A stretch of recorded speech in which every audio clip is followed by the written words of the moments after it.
3과 문제 한번 풀어보겠습니다. 네. 선악과를 통해 알 수 있는 성경 전체를 흐르는 기본 공식은 무엇인가 라고 합니다. 선악과를 통해 성경 전체에 흐르는 기본 공식은 뭘까요? 하나님께서 굳이 선악과를 주신 이유는 무엇이었을까요? 하나님은 왕이시다. 맞아요. 하나님은 창조주이시다. 즉 우리는 피조물이고 하나님만이 창조주이심을 고백하는 것이 바로 선악과예요. 그래서 선악과 원리 안에서, 즉 하나님이 창조주이심을 인정하고 거기 안에서요 자유의지를 가지고 우리의 의지를 바르게 선용하는 것이 우리가 선악과를 통해 성경 전체를 흐르는 기본 공식의 원리예요. 즉 물고기 그림을 보여드렸잖아요. 물고기 한 마리를 위해서 그 주인이요 모든 걸 다 준비하고요. 너하고 나하고는 끊어지면 안 된다 라는 것을 보여주기 위해서 항상 물고기는요 주인 안에 거해야지만이 그것이 사는 원리였는데, 선악과라는 것이 그렇다는 것이에요. 선악과는 내가 너의 창조주야, 너하고 나는 끊어지면 안 돼. 그래서 하나님과 우리의 관계가 끊어지지 않고요 바르게 바라보는 것이 바로 선악과의 기본 공식 원리라는 것이에요. 하나님의 왕 되심, 하나님의 창조주 되심을 말하는 것이에요. 자, 두 번째, 선악과의 성격이에요. 선악과 명령은요, 1번 문제 혹시 정한별 청년이 한번 풀어볼 수 있을까요? 선악과 명령은 실행이에요, 실행. 실행, 실행 불가능한 명령이 아니다라는 것이에요. 선악과 명령은요, 저 산을 들어 이 바다에 옮기라 이런 명령도 아니었어요. 아주 굉장히 쉬운 명령이었죠. 이번에 또 그 명령을 단 한 번 수행하면 끝나버리는, 일회성 명령도 아니었다. 한 번 하고 끝나버리는 일회성 명령도 아니었어요. 세 번째, 백설공주에 나오는 마녀 왕비의 금사가 같이 그 속에 특이한 물질, 독. 물질이나 독이 들어있는 이상한 열매가 아니었다는 것이에요.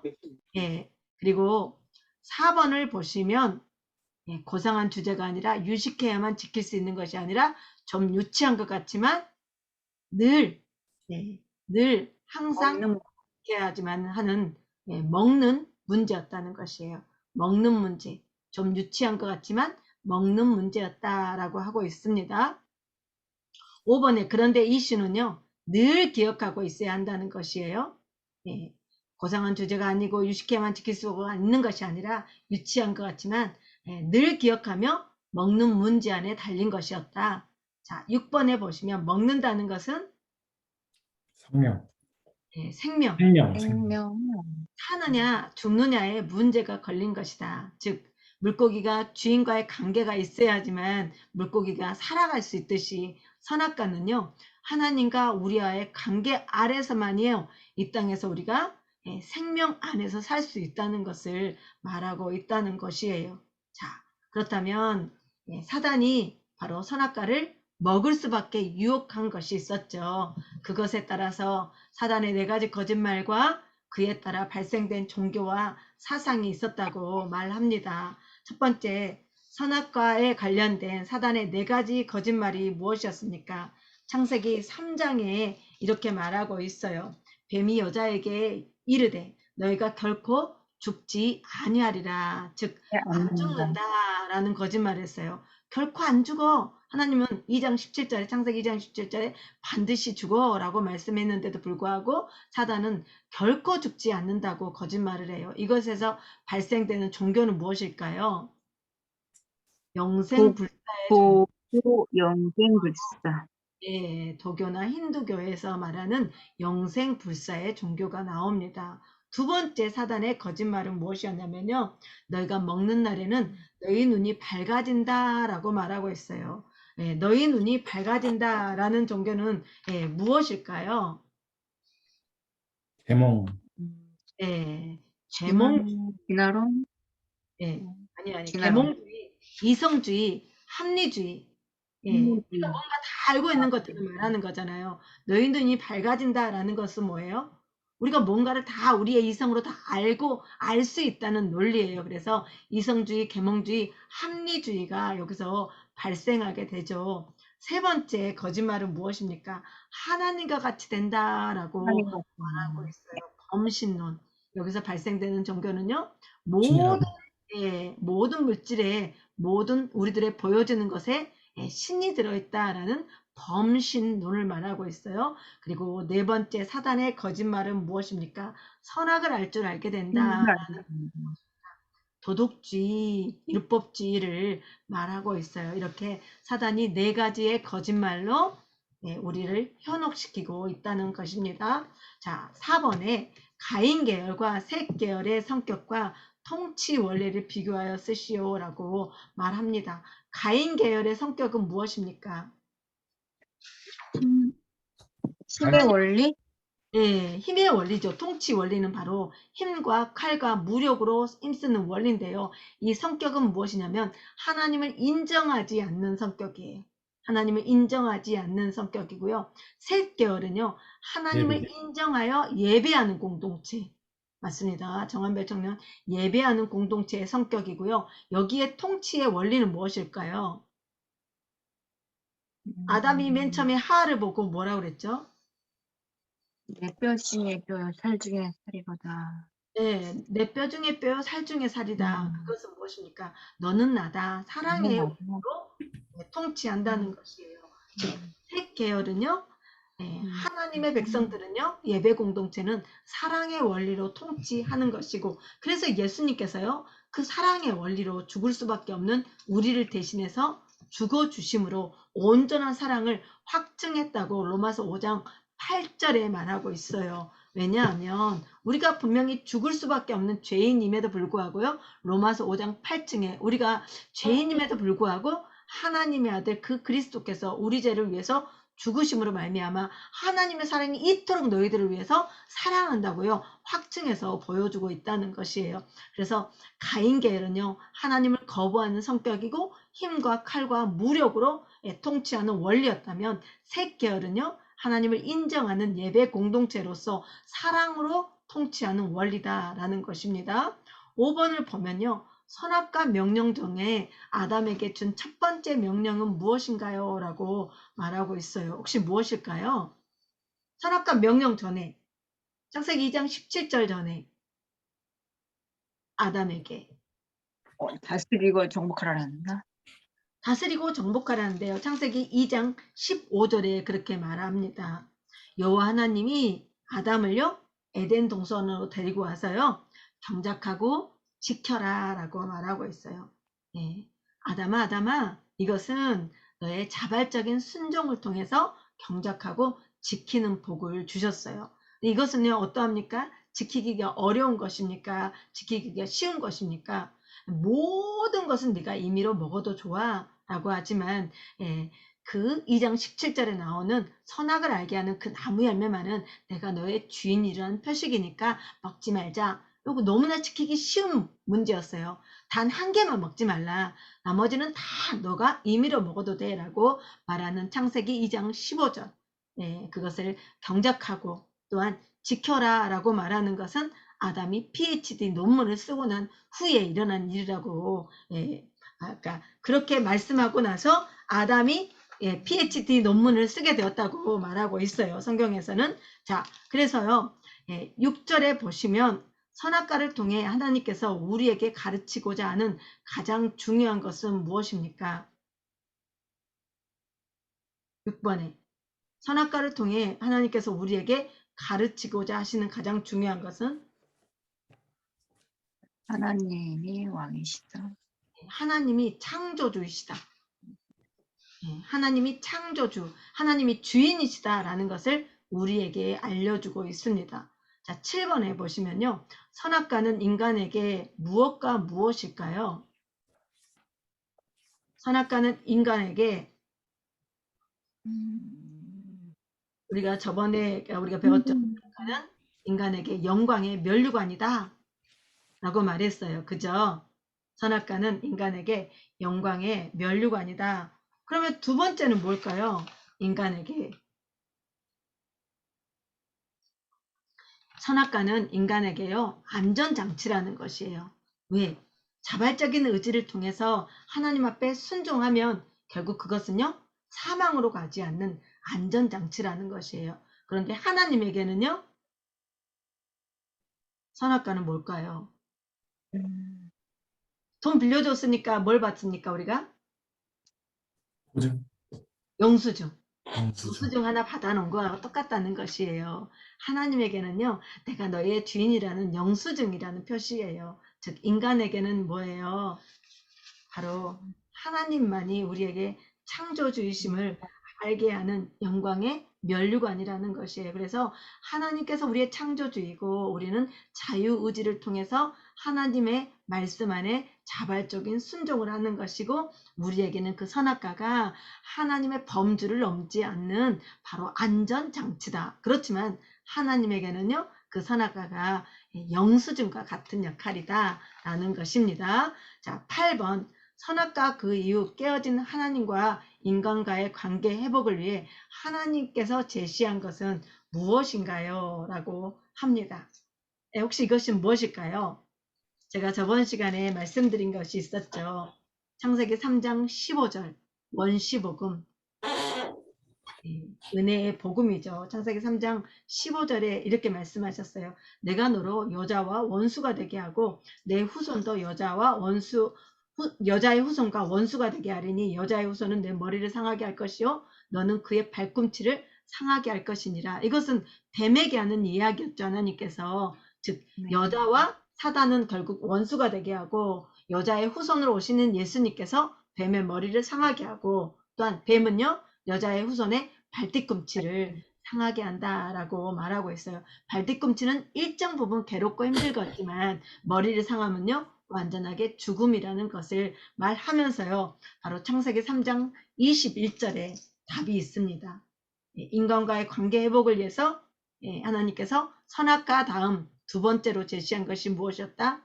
가지고 제사? 가죽옷을 지어 입히면서 바로 피를 흘려 가죽옷을 지어 입히셨죠. 이것이 나중에 오실 예수 그리스도께서 양으로 오시는 제물 되어서 온전하게 우리를 위해서 주고 주심을, 희생의 제사를 의미하는 것이다 라는 것입니다. 자, 오늘은요 사과를 해볼 건데요. 사과하기 전에 혹시 선악과 공부를 마친 지금 하나님께 편지 쓰기 혹시 써보셨나요? 혹시 써보셨나요, 권희 집사님?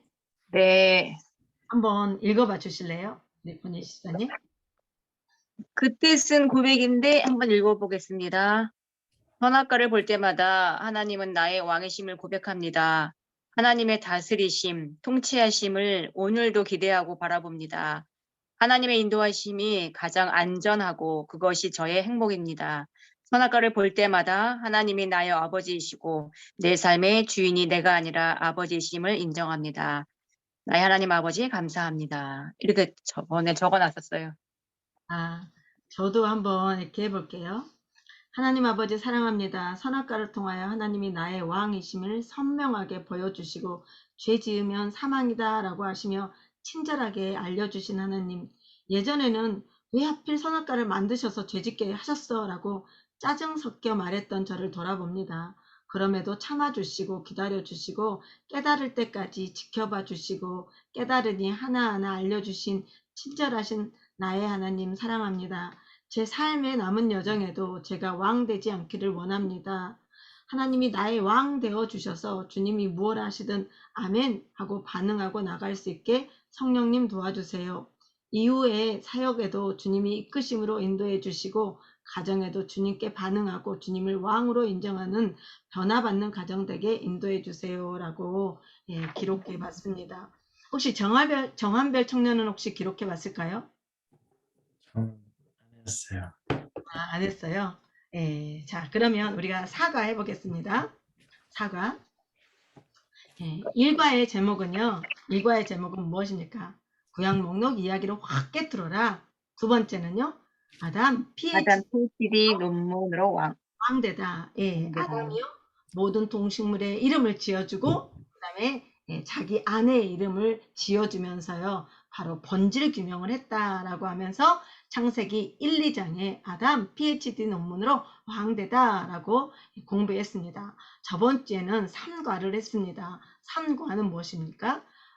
아담 PhD 논문으로 왕되다 했으면 왕인 줄 알았는데 그렇지만 진짜 왕은 나야 하면서 맞아.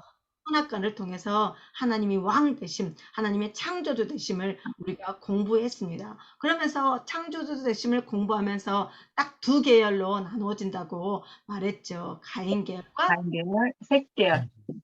아벨 대신에 셋을 주면서 가인 계열과 셋 계열을 공부했어요. 가인 계열은요, 바로 힘으로, 권력으로, 무력으로 다스리는 하나님을 거부하는 그런 계열이고요.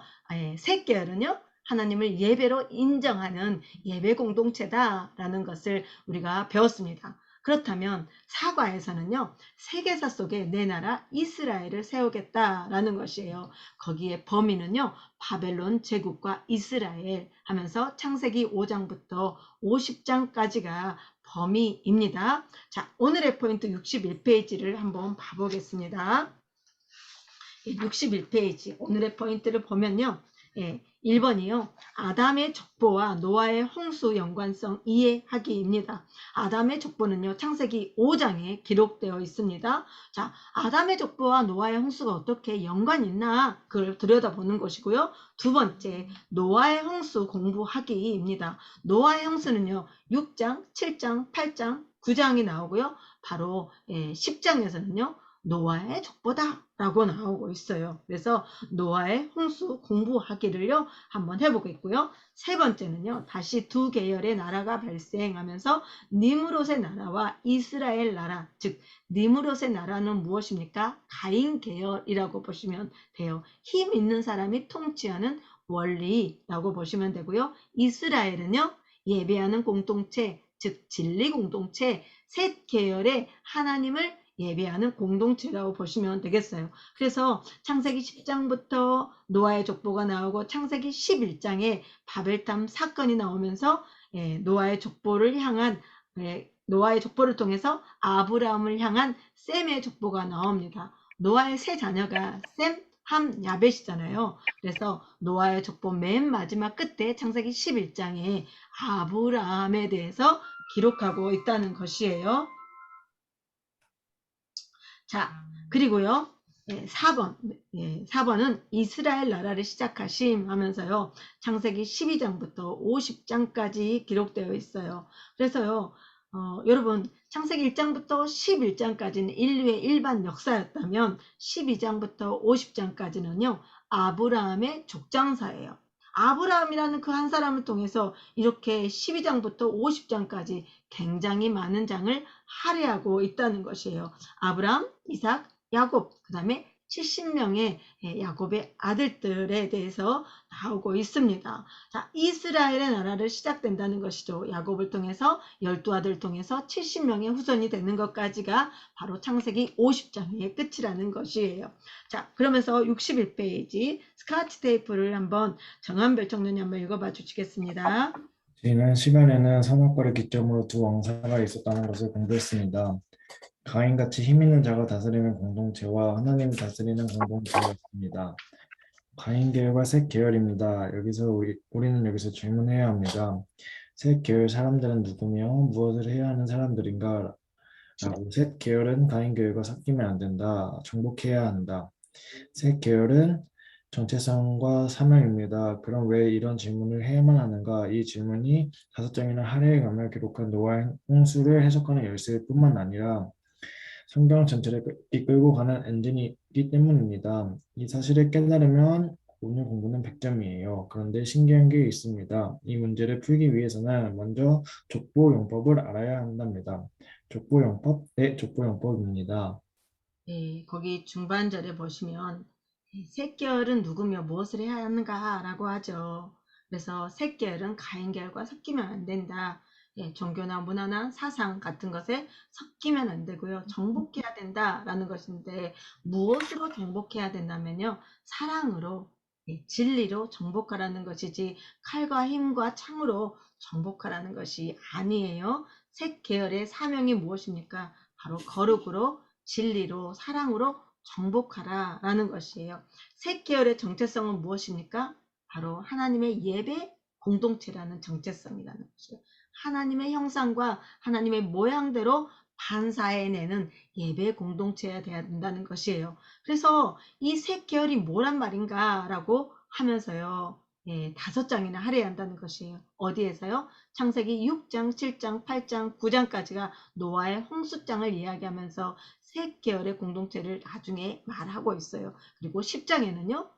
노아의 족보를 얘기하고 있어요. 그래서 6장부터 10장까지를 할애해가며 기록한 노아 홍수를 해석하는 열쇠이다 라는 것이에요. 이것이 성경 전체 66권을 이끌고 가는 엔진이다 라는 것입니다. 그래서 신기한 것이 있는데 여기에서 족보용법을 알아야지만이 우리가 좀 더 이것을 구체적으로 알 수 있다는 것이죠. 자, 내용 들어가게 보면 1번에 족보용법입니다. 족보는 무엇일까요? 족보는 왜 기록했을까요? 1세기 당시에도 이랬어요. 족보는 많은 유대인들이요. 1세기 당시에 사실인 거. 1세기 당시에 많은 유대인들이요. 자기의 족보를요. 레위 지파에 묶어놓든지 아론의 지파에 묶어놓든지 모세의 지파에 그러니까 모세의 계열에다 묶어놓든지 이런 족보를 많이 사기도 했어요. 근데 왜 그랬어요? 우리는 유력한 가문이다 라는 것을 알려주기 위해서였어요. 그런데 창세기 2장에 족보가 나와요. 족보. 즉 천지창조의 족보가 나오고 있습니다. 그래서 창세기 2장 3절에 이렇게 말하고 있어요. 창세기 2장 4절. 이것이 천지가 창조될 때에 하늘과 땅의 내력이다, 족보다라고 말하고 있어요. 즉 1장의 내용이요. 바로 천지가 창조될 때의 족보다라고 말하고요. 창세기 5장에 족보가 나옵니다. 여러분 5장 한번 가보실래요? 아담의 계보를 적은 책이다라고 말하면서 족보 이야기를 하면서요. 3절에 봐보십시오. 아담은 130세에 자기의 모양, 곧 자기의 형상과 같은 아들을 낳아 이름을 셋이라였다라고 합니다. 그런데 하나님은 누구의 형상대로 우리를 만드셨대요? 하나님의 형상, 모양과 형상으로. 맞아요. 5장 1절에 이렇게 말하고 있어요. 하나님이 사람을 창조하실 때 하나님의 모양대로 지으셨다라고 하는데 아담은요. 누구의 모양과 누구의 형상으로 아들을 낳았대요? 자기의 모양, 자기의 형상으로 자녀를 낳았다라고 하고 있어요. 그런데요. 가인에게는요. 바로 아담의 계보를 쓰지 않아요. 자, 16절 한번 봐보십시다. 창세기 4장 16절. 가인이 여호와 앞을 떠나서 에덴 동쪽 못 땅에 거주하더니 하면서 가인이 자녀를 낳았어요. 가인은 누구의 아들이에요? 아담의 아들이잖아요.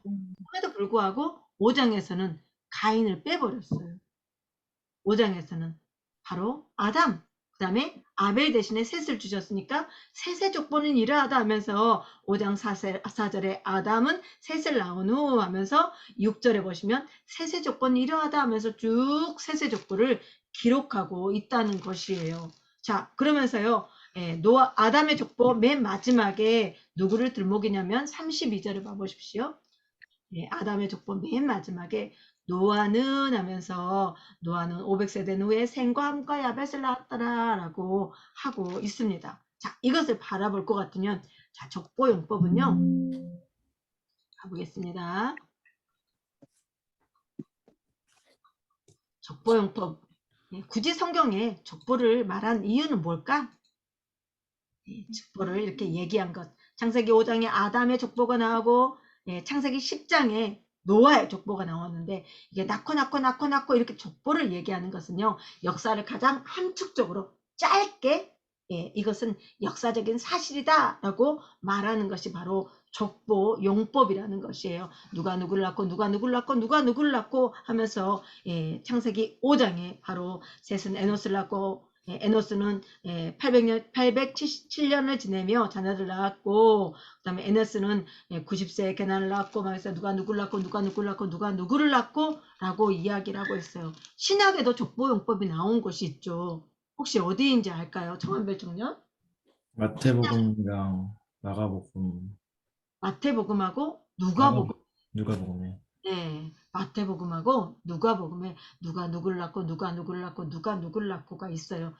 그렇게 족보용법을 나타낸 것은 사실이다. 역사적인 사실이다. 정기나 신화가 아니다라는 것이에요. 성경이 사실대로 믿어지지 않는다면 이게 누가 누구를 낳고 누가 누구를 낳고 왜 이렇게 이걸 지어냈겠어요. 바로 사실이라는 것을 이야기해주고 싶다는 것이에요. 자, 족보용법에요. 이제 인간의 족보는요. 아담부터 시작되는데요. 아담의 족보가요. 창세기 5장에 등장합니다. 그리고 아담의 족보 가장 마지막 절에 나오는 것이 누구라고요? 노아. 노아였다는 것이에요. 그래서요, 아담이요, 창세기 5장에 나오잖아요. 그러면 1장부터 4장까지는 뭐예요? 아담이 총 정리를 해준 사람이에요. 창세기 1장부터 4장까지 이 족보의 맨 앞에 나온 사람은요, 이 앞부분을 총 정리한 사람이다 라고 여러분이 보시면 되겠어요. 그리고요, 그 다음에 맨 마지막에 나오는 사람은요, 바로 이 다음 이야기를 이끌어갈 사람이다라는 것이에요. 이 다음 이야기. 그래서 아담의 족보 맨 끝에 노아가 나오는데 노아 나오면서 바로 6장에서 무슨 이야기가 나옵니까? 노아를 통해서 방주를 만들려고 그러고 홍수 이야기가 나온다는 것이에요.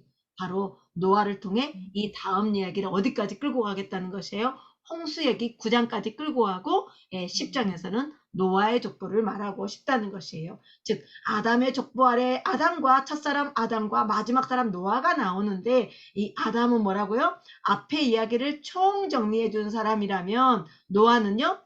다음 시작되는 이야기를 끌고 나간 사람이다 하는 것이에요. 여러분 거기다가 좀 기록해 주셔도 좋습니다.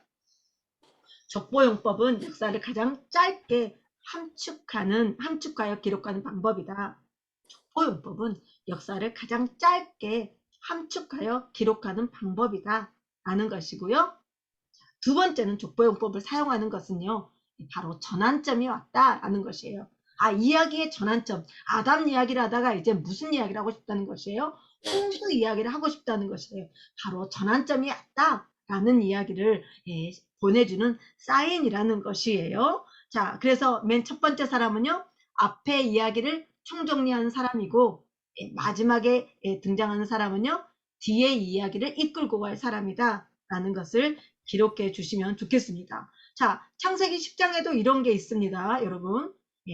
첫 번째 아담은 창조 이야기의 1장부터 4장까지 그 이야기를 끌고 가는 총정리한 사람이고 마지막에 창세기 5장 마지막 부분에 나오는 노아는 홍수 이야기를 시작할 사람이다 라는 것이에요. 자, 그렇다면 두 번째 또 낳고 했는데 이것은 역사적인 사실이다 라고 말하죠. 5장 맨 끝에 노아가 등장했어요. 그런데 10장으로 한번 가보겠습니다. 10장 여러분. 창세기 10장. 노아의 아들들을 셈과 함과 야벳의 족보는 이러하다 라고 기록되어 있죠. 노아의 아들들 셈과 함과 야벳의 족보는 이러하다 하면서 노아의 족보를 이야기를 하고 있습니다. 그래서 노아가 맨 처음에 나오고요. 요것이요. 바로 10장에서 끝나는 게 아니에요. 11장으로 가보면 봐보면 10장 먼저 보면 10장 2절에 분명히 노아의 큰 장남이요. 셈이잖아요. 그 다음에 두 번째 함이고 세 번째 야벳, 그러니까 두 번째가 함이고 세 번째가 야벳이에요. 그런데 누구를 먼저 등장시키고 있냐면요. 셋째 아들 야벳을 먼저 등장시키고 있어요. 2절, 10장 2절, 그리고 10장 6절에는 보십시오. 함의 아들은 그러면서 둘째 아들을 등장시킵니다. 그러고 세 번째 아들은 21절에 봐보십시오. 셈의 아들은 하면서 장자를 맨 마지막에 기록하고 있어요. 셈의 아들은 하면서 에벨 온 자손의 조상이요 야벳의 형이라 하면서 자녀가 출생했는데 엘람과 아스루와 아르박삭과 룻과 아람이요 하면서 22절에 이야기하죠. 여기서 쭉 끝나는 게 아니에요. 자, 다시 봐보면 11장 10절에 한번 봐보십시오. 11장 10절. 다시 셈의 족보는 하면서 홍수 2년에 아르박삭을 낳았고 하면서 다시 셈의 족보를 쭉 들면서 마지막에 셈의 족보 가운데 27절에 누가 나옵니까? 26절에 봐보십시오. 아브라함. 데라는 70세에 아브람과 나홀과 하란을 낳았는데 데라의 족보는 아브람과 나홀과 하란을 낳고 하면서 쭉 데라의 족보에서 누구를 찾아내고 싶냐면 바로 셈의 족보를 통해서 데라의 족보를 통해서 아브라함을 찾아내고 싶다는 것이에요. 그래서 맨 마지막에 아브라함의 쭉 27절부터 그 이야기는 뭐예요? 아브라함 이야기를 하면서 12장부터 이제 나아갈 수 있는 그 문맥이 뭐라는 것이에요? 아브라함 이야기를 12장부터 50장까지 아브라함의 후손들에 대해서 아브라함과 그의 후손들에 대해서 이야기를 해보고 싶다는 것이에요. 그래서요.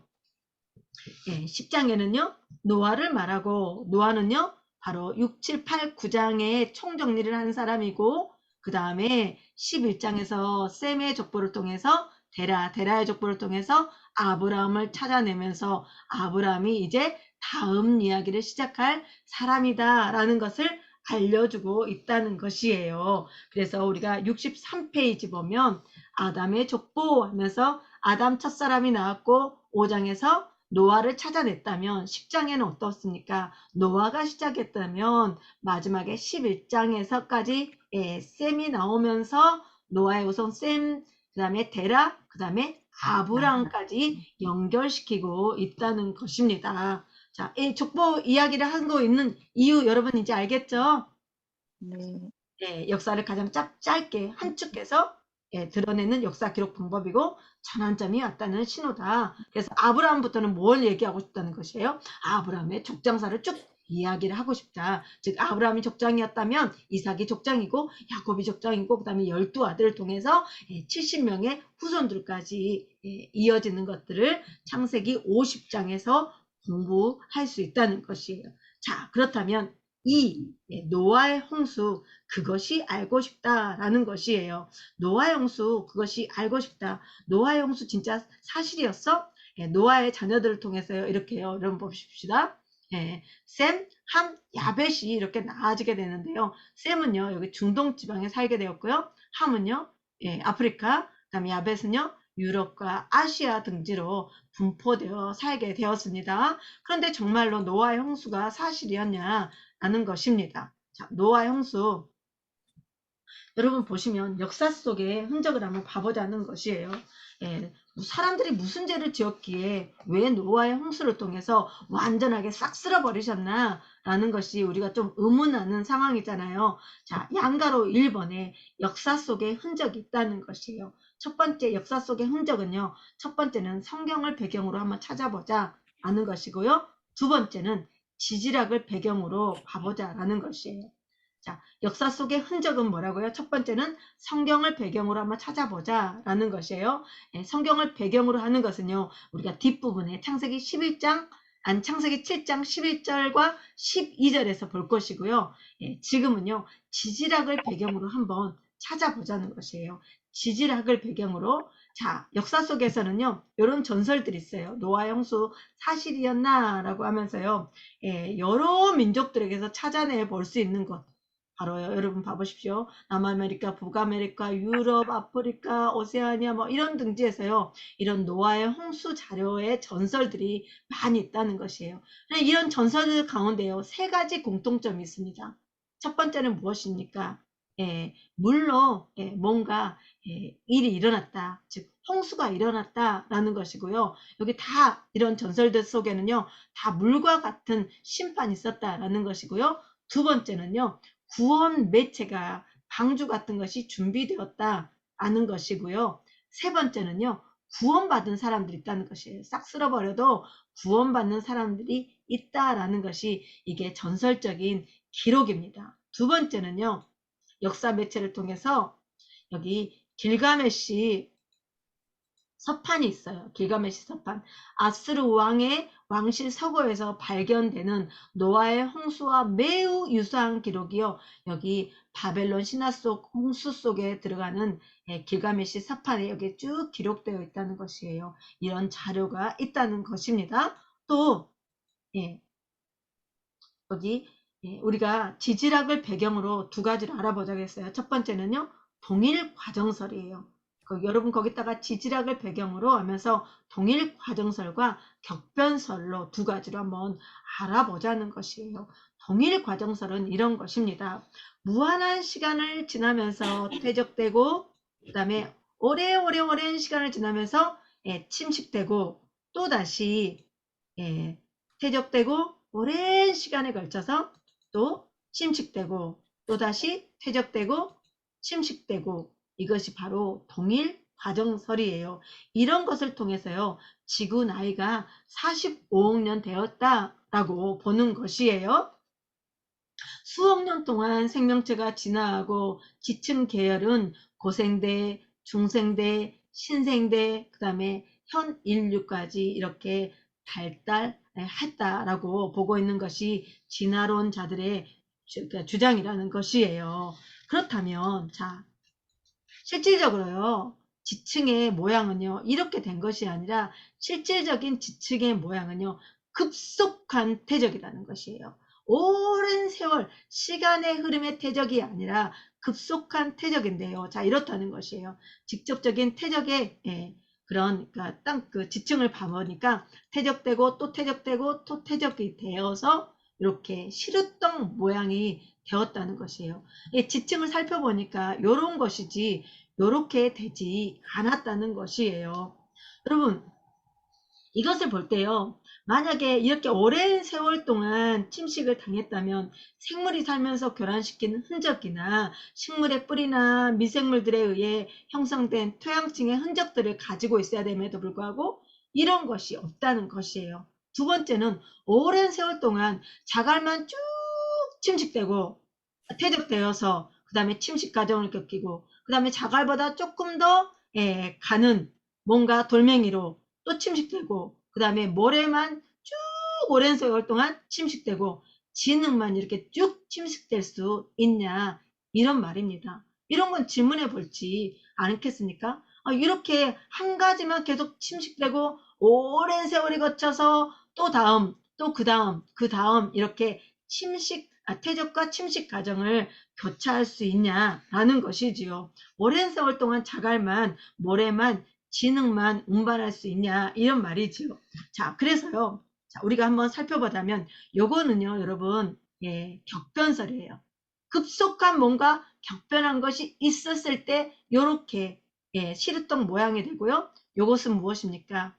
동일 과정설로 오랫동안 퇴적되고 침식되고 퇴적되고 침식되고 퇴적되고 침식돼야지 이렇게 진화론자들이 주장하는 것이었습니다. 그래서 지구가 45억 년이나 되었다라고 말하는 것입니다. 자 그렇다면 동일 과정설 지질학적 변화는 과거나 지금이나 동일하다라는 것인데요. 자 동일 과정설과 격변설 한번 봐볼게요. 이 나무가 있어요.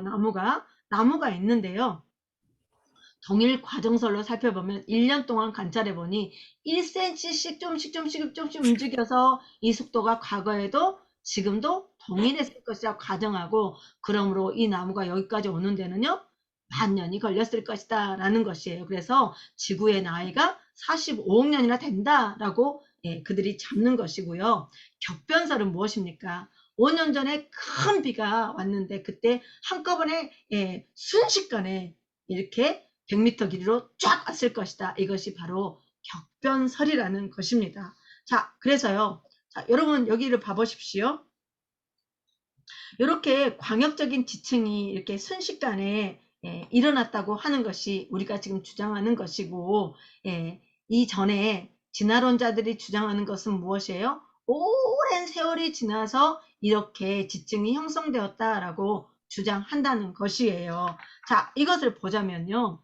실험과 관찰도 없이 100년이 넘도록 지층은요. 오랜 세월의 산물로 해석되었어요. 그런데 최근 수십 년간 관찰과 실험은요. 이렇지 않다고 말하고 있어요. 자, 세인트 헬렌 화산이요. 이렇게요. 미국의 워싱턴 주에서요. 1980년도에 폭발을 했어요.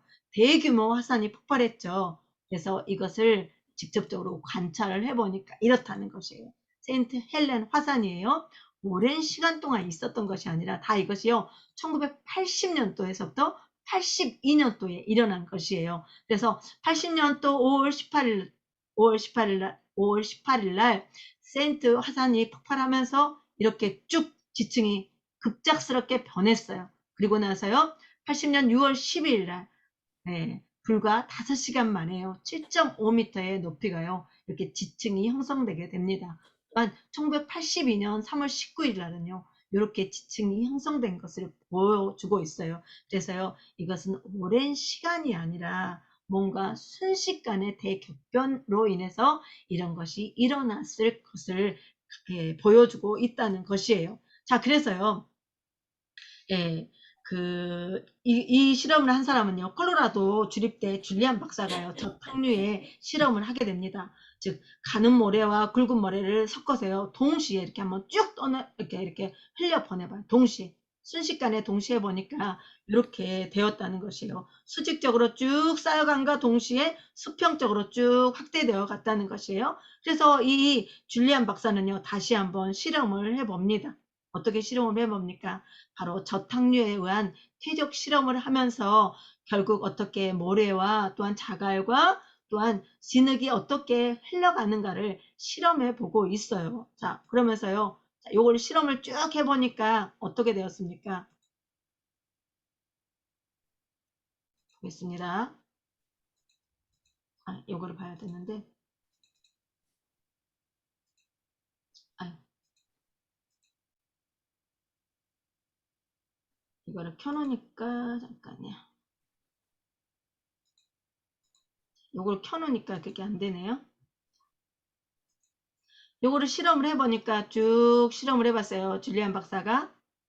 이거를 저탕류에서 퇴적 실험을 쭉 해보니까 순식간에 이렇게 쌓이면서 어떻게 되냐면요. 동일 과정설이 아니라 격변설임을 볼 수 있고요. 지층의 순식간에 이 물을 통해서 지층이 어떻게 형성되는가 봐볼게요.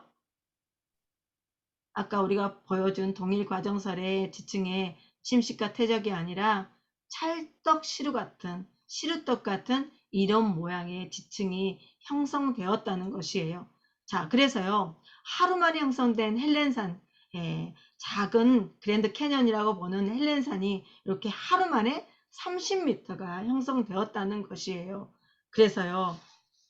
자, 보시면 여기가 어디입니까? 그랜드 캐년이죠. 그랜드 캐년을 사람들이 볼 때 수십만 년에 걸쳐서 이렇게 그랜드 캐년이 형성되었을 것이다 라고 보지만 이렇게 됐다는 것이에요. 자, 그랜드 캐년의 40분의 1 정도를 깎아서 해곡을 만들었다 생각했던 것이 동일 과정석의 해석이었는데 그러나 그 관찰을 반대한 사람들이 있었다는 것이에요. 바로 그랜드 캐년이 얼마나 오랜 시간이 걸렸을까라고 질문해 볼 것이 아니라 얼마나 많은 물들이 급격하게 빠져나갔을까라고 질문을 바꿔봐야 된다는 것이죠. 격변설로 바꿔봐야 된다는 것이에요. 그래서 그랜드 캐년이 어떻게 형성되었을까라는 것을요. 2000년 6월에 국제 심포지움에서요. 그랜드 캐년이 어떻게 형성되었을까라는 그 해석에서요. 격변설을 받아들였다고 학자들이 이야기하고 있어요. 두 개의 거대한 호수가 터짐으로 격변적인 배수 과정으로 이런 거대한 협곡이 만들어졌다라는 것이에요. 그래서 1964년 미국 지질학회에서요. 공식적으로 동일 과정설이요. 기각되고요. 바로 격변설을 받아들이게 되었다는 것입니다. 자, 또 한 가지가 있어요. 여러분이 보시면요. 거기에 보시면 양가로 2번 과학적인 증거라는 것이에요. 지층의 형성을 우리가 봤지요. 지층은 이렇게 시루떡 모양의 이렇게 지층으로 형성됐고요. 두 번째는 석탄의 형성 과정이라는 것이에요. 석탄은 지층과 교대로 반복되어 수평적으로 이렇게 쭉 쌓여 있다는 것이에요. 또한 석탄층은요. 수백만 킬로미터 이상의 광대한 규모를 보이며 해양 생물 화석도 발견된다는 것이에요. 산에요. 해양 생물의 화석이 발견되고 있다는 것이에요. 이런 것을 보게 되고요. 또 보시면 전 세계에 석탄 분포대예요. 수없이 많은 곳에요. 전 세계에 석탄이 분포되었음을 보게 돼요. 자, 그렇다면 석탄이 분포되어 있는 곳에요. 무엇이 같이 있냐면요. 바로 사암과 석회암과 점토 등이 교대로 반복되어 쌓였다는 것을 보게 되고요. 석탄층에요. 해양 생물들의 화석들이 발견되고 있다는 것이에요. 석탄층에 산에 해양 생물들이 발견된다는 것도 이상한 일이잖아요. 그것은 바로 홍수 모델로 잘 설명될 수 있다는 것이에요. 이렇게 세계 여러 곳에 수십만의 이런 석탄층이 발견되는 것을 보면요. 석탄이 이렇게 형성될 수 있는 것은요. 오랜 시간 거쳐서 되는 것이 아니라요.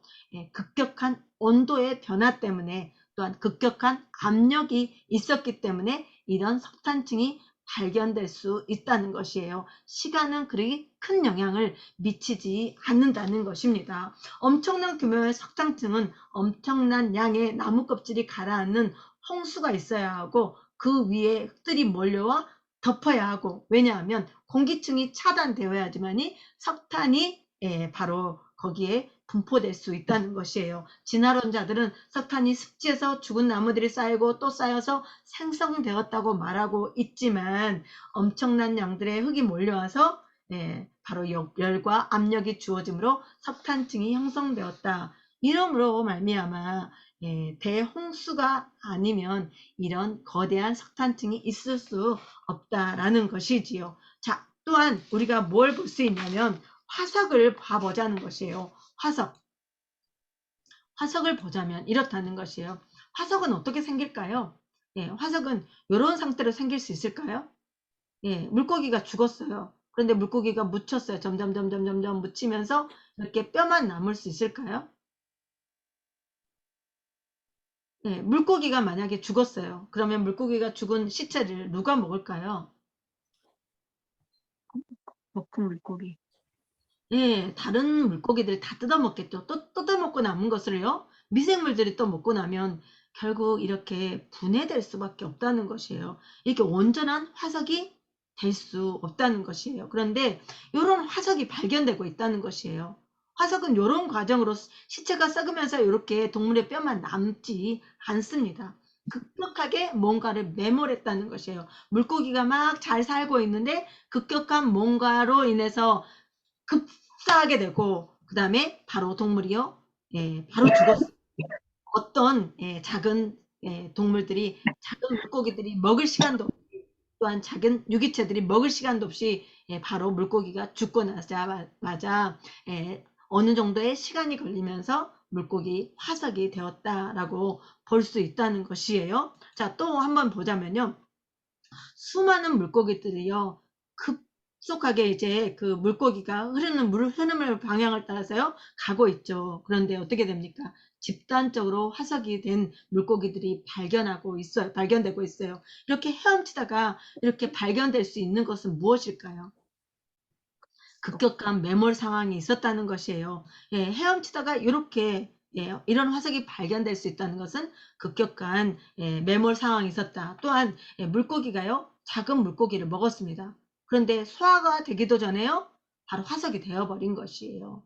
소화되기 전에 화석이 됐고요. 또 물고기를 막 삼키려고 했을 때요, 삼키기도 전에 이런 화석이 된 것이 있다는 것이에요. 이렇게 되려면요, 급격한 뭔가 변화 상황이 있었다라는 것이에요. 또 한 가지로 보자면요.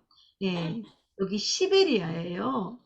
바로 열대, 아열대 기후성에서만 살 수 있는요, 매머드와 묻소가 발견되는 것을 보게 돼요. 시베리아는요, 아주 춥고 건조해요. 그런데 수백만 구의 매머드가 동결된 채로 화석으로 묻혀 있다는 것이에요. 이 시베리아에 이 매머드와 묻소가 발견되는 것은 뭐예요?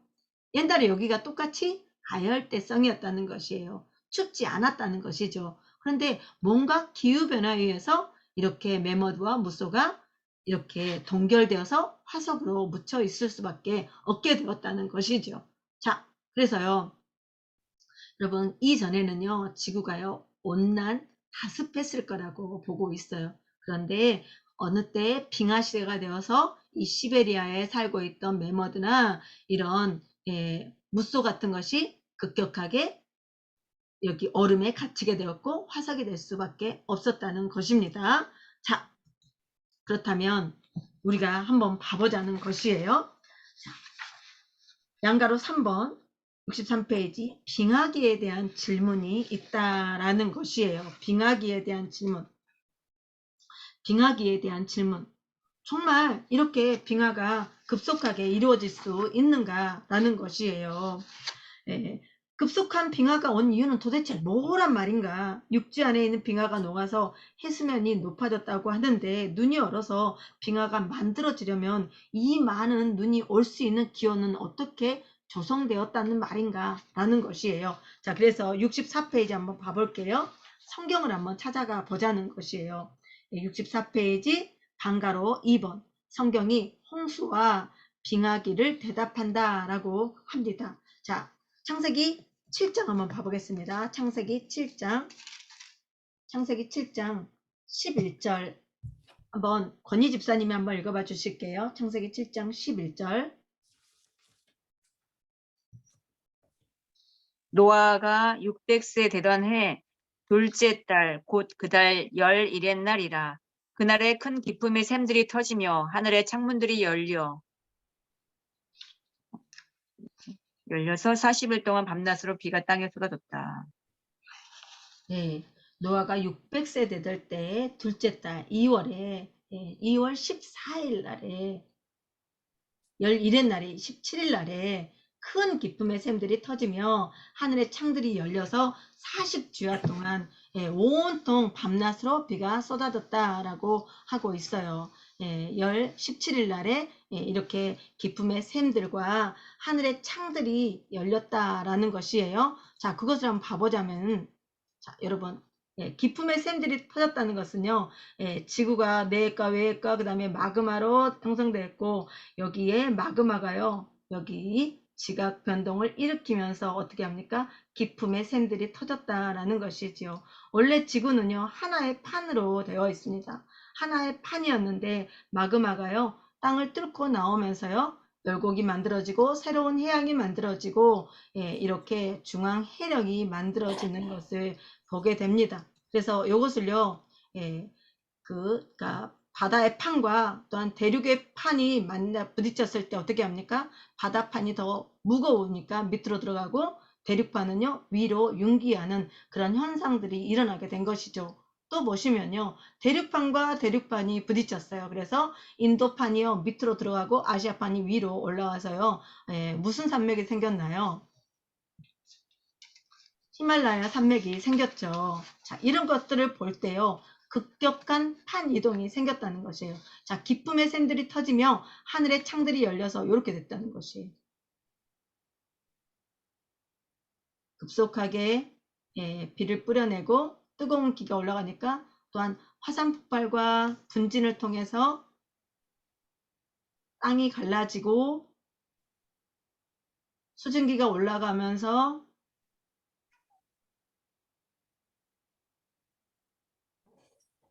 비가 막 내리고 이러면서요, 기쁨의 샘과 하늘의 창이 열렸다라고 하고 있어요. 이것을요, 바운 가드너가 이렇게 판 격변적 시뮬레이션을 한번 해봤어요. 그런데 하나의 판이요, 이렇게 쭉 변화됨을 알 수 있어요. 이 사람이 판 구조론을 말하는 것인데 가드너가 판 구조론을 이야기하고 있는데요. 이렇게 처음에는 요렇게 하면서 5대양 6대주로 변화되는 것을 볼 수 있겠습니다. 그래서 이 사람이 실험을 해봐서 이렇게 되었다는 것이에요. 판 운동을 통해서 지판이 양쪽으로 빠르게 벌어지면서 새로운 해양과 지각이 형성되었고, 이때 대량의 마그마가 땅속 깊은 곳에서부터 흘러 분출해서 바다의 바닥을 메꿨다라고 하고 있습니다. 자, 급격한 판 운동이 벌어지면서 넓고 깊은 바다가 형성되었고, 막대한 용암이 분출되고 바다 밑바닥을 덮고 바닷물이 온도가 상승하므로 결국은 온난화하고 습한 환경이 발생됐다. 이게 홍수 후에는요, 바로 온난하고 습한 환경이 발생하면서 거기 시베리아에도 뭐가 살 수 있는 환경이었다고요? 바로 매머드나 무소 같은 그런 동물들, 아열대성 동물들이요, 시베리아에도 살 수 있는 그런 습한 환경이었고, 어느 시간이 지나면서요, 여기 이렇게 전체적으로 눈 빙하 시대가 왔다라는 것을 볼 수 있겠습니다. 자, 그러면서요, 여러분 봐보시면 어느 순간에가 빙하 시대가 나와서 이렇게 됐다는 것이죠. 빙하 시대 어떻게 왔을까라는 것이죠. 따뜻한 해수면이 이렇게 이제 올라가면서 다수의 물이 증발하게 되었고 여기에 마그마가 분출하면서 화산 폭발되면서 분진이 위에 하늘을 막게 되었고 태양이 내려쬐는 것을 막아서 여기 밑으로 따뜻한 기온이 있을 수 없게 된 거죠. 그래서 기온이 하강하게 되었고 다량의 눈이 오게 되면서 빙하 시대가 되었다라고 봅니다. 많은 학자들이 요즘에 이렇게 변해가고 있다는 것이에요. 자, 그래서 시베리아의 홍수의 가열대성 기온이었고 그때의 시베리아의 매머드가 발견되는 것이다. 즉 매머드 화석이 발견되는 것을 보게 됐다는 것이에요. 자, 그래서요 여러분 봐보시면요 노아의 홍수 때까지는요 사람들이 몇 년을 살았습니까? 노아가 몇 년을 살았냐면요 930년을 살았어요.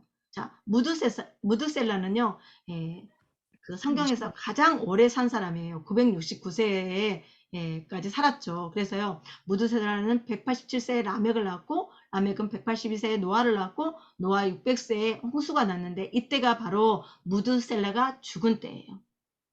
무드셀라가 969세라는 것이에요. 무드셀라가 죽은 때가 바로 969세 노아의 홍수가 날 때라는 것이에요. 그런데 노아의 홍수 이후부터요, 사람들이 급격하게 수명이 좀 줄고 있어요. 거의 1000년 가까이 살던 사람이요, 노아의 홍수 이후로는요, 셈이요, 거의 600세 다 돼서 죽었어요. 그 다음에요, 아브라함은 몇 세에 죽었나요? 점점 환경이 깨지면서 아브라함이 175세에 죽었죠. 그러면 모세는 몇 세에 죽었을까요? 80. 80세에 모세가 출애굽해가지고 백성들을 데리고 나왔죠. 그리고 120. 나서 120, 맞아요.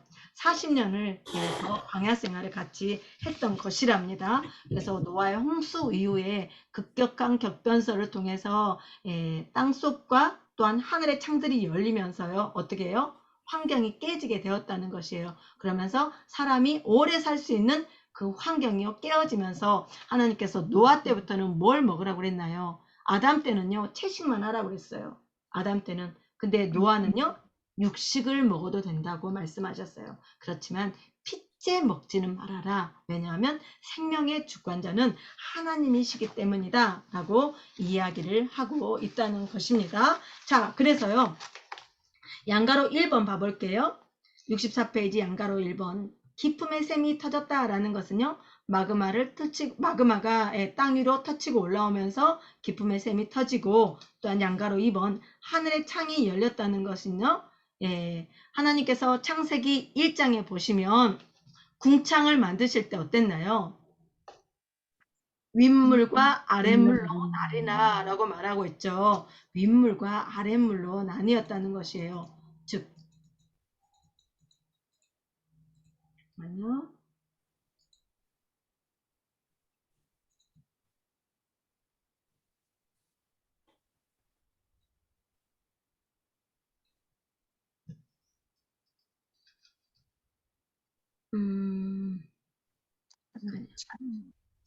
자, 여기 여러분 창세기 1장 한번 가볼게요. 창세기 1장. 네, 창세기 1장. 창세기 1장을 보면요. 네, 이렇게 말하고 창세기 1장 7절에 봐보세요. 창세기 1장 6절. 네, 하나님이 이르시되 물 가운데 궁창이 있어 물과 물로 나뉘라 하시고 하나님이 궁창을 만드사 궁창 아래의 물과 궁창 위의 물로 나뉘게 하시니 하면서 물과 물을 나뉘게 했어요. 그래서 지구를 싸고 있는 위에 물이 있어요. 지구를 싸고 있는 물. 그래서 지구를 싸고 있는 물 때문에요. 우리 인간이 굉장히 살기 좋은 때였다는 것이에요. 그런데 지구를 싸고 있는 위의 물이요. 바로 노아의 홍수 때에 하늘의 창들이 열렸다라고 말하고요. 그 다음에 아래의 물들이요. 기품의 샘들이 터지면서 이렇게 홍수가 나게 되었다라는 것이에요. 그러면서 지구가 한 판이었는데 대격변을 일으키면서 5대양 6대주가 되었다라는 것을 볼 수 있겠어요. 자, 그렇다면 자, 양가로 3번을 보시면 물이 땅에서 물러간다라고 하고 있는데요. 노아의 홍수는 이렇습니다. 여러분. 첫 번째요. 2월 17일 날 홍수가 났어요. 그래서 기쁨의 샘과 하늘의 창이 열려서요.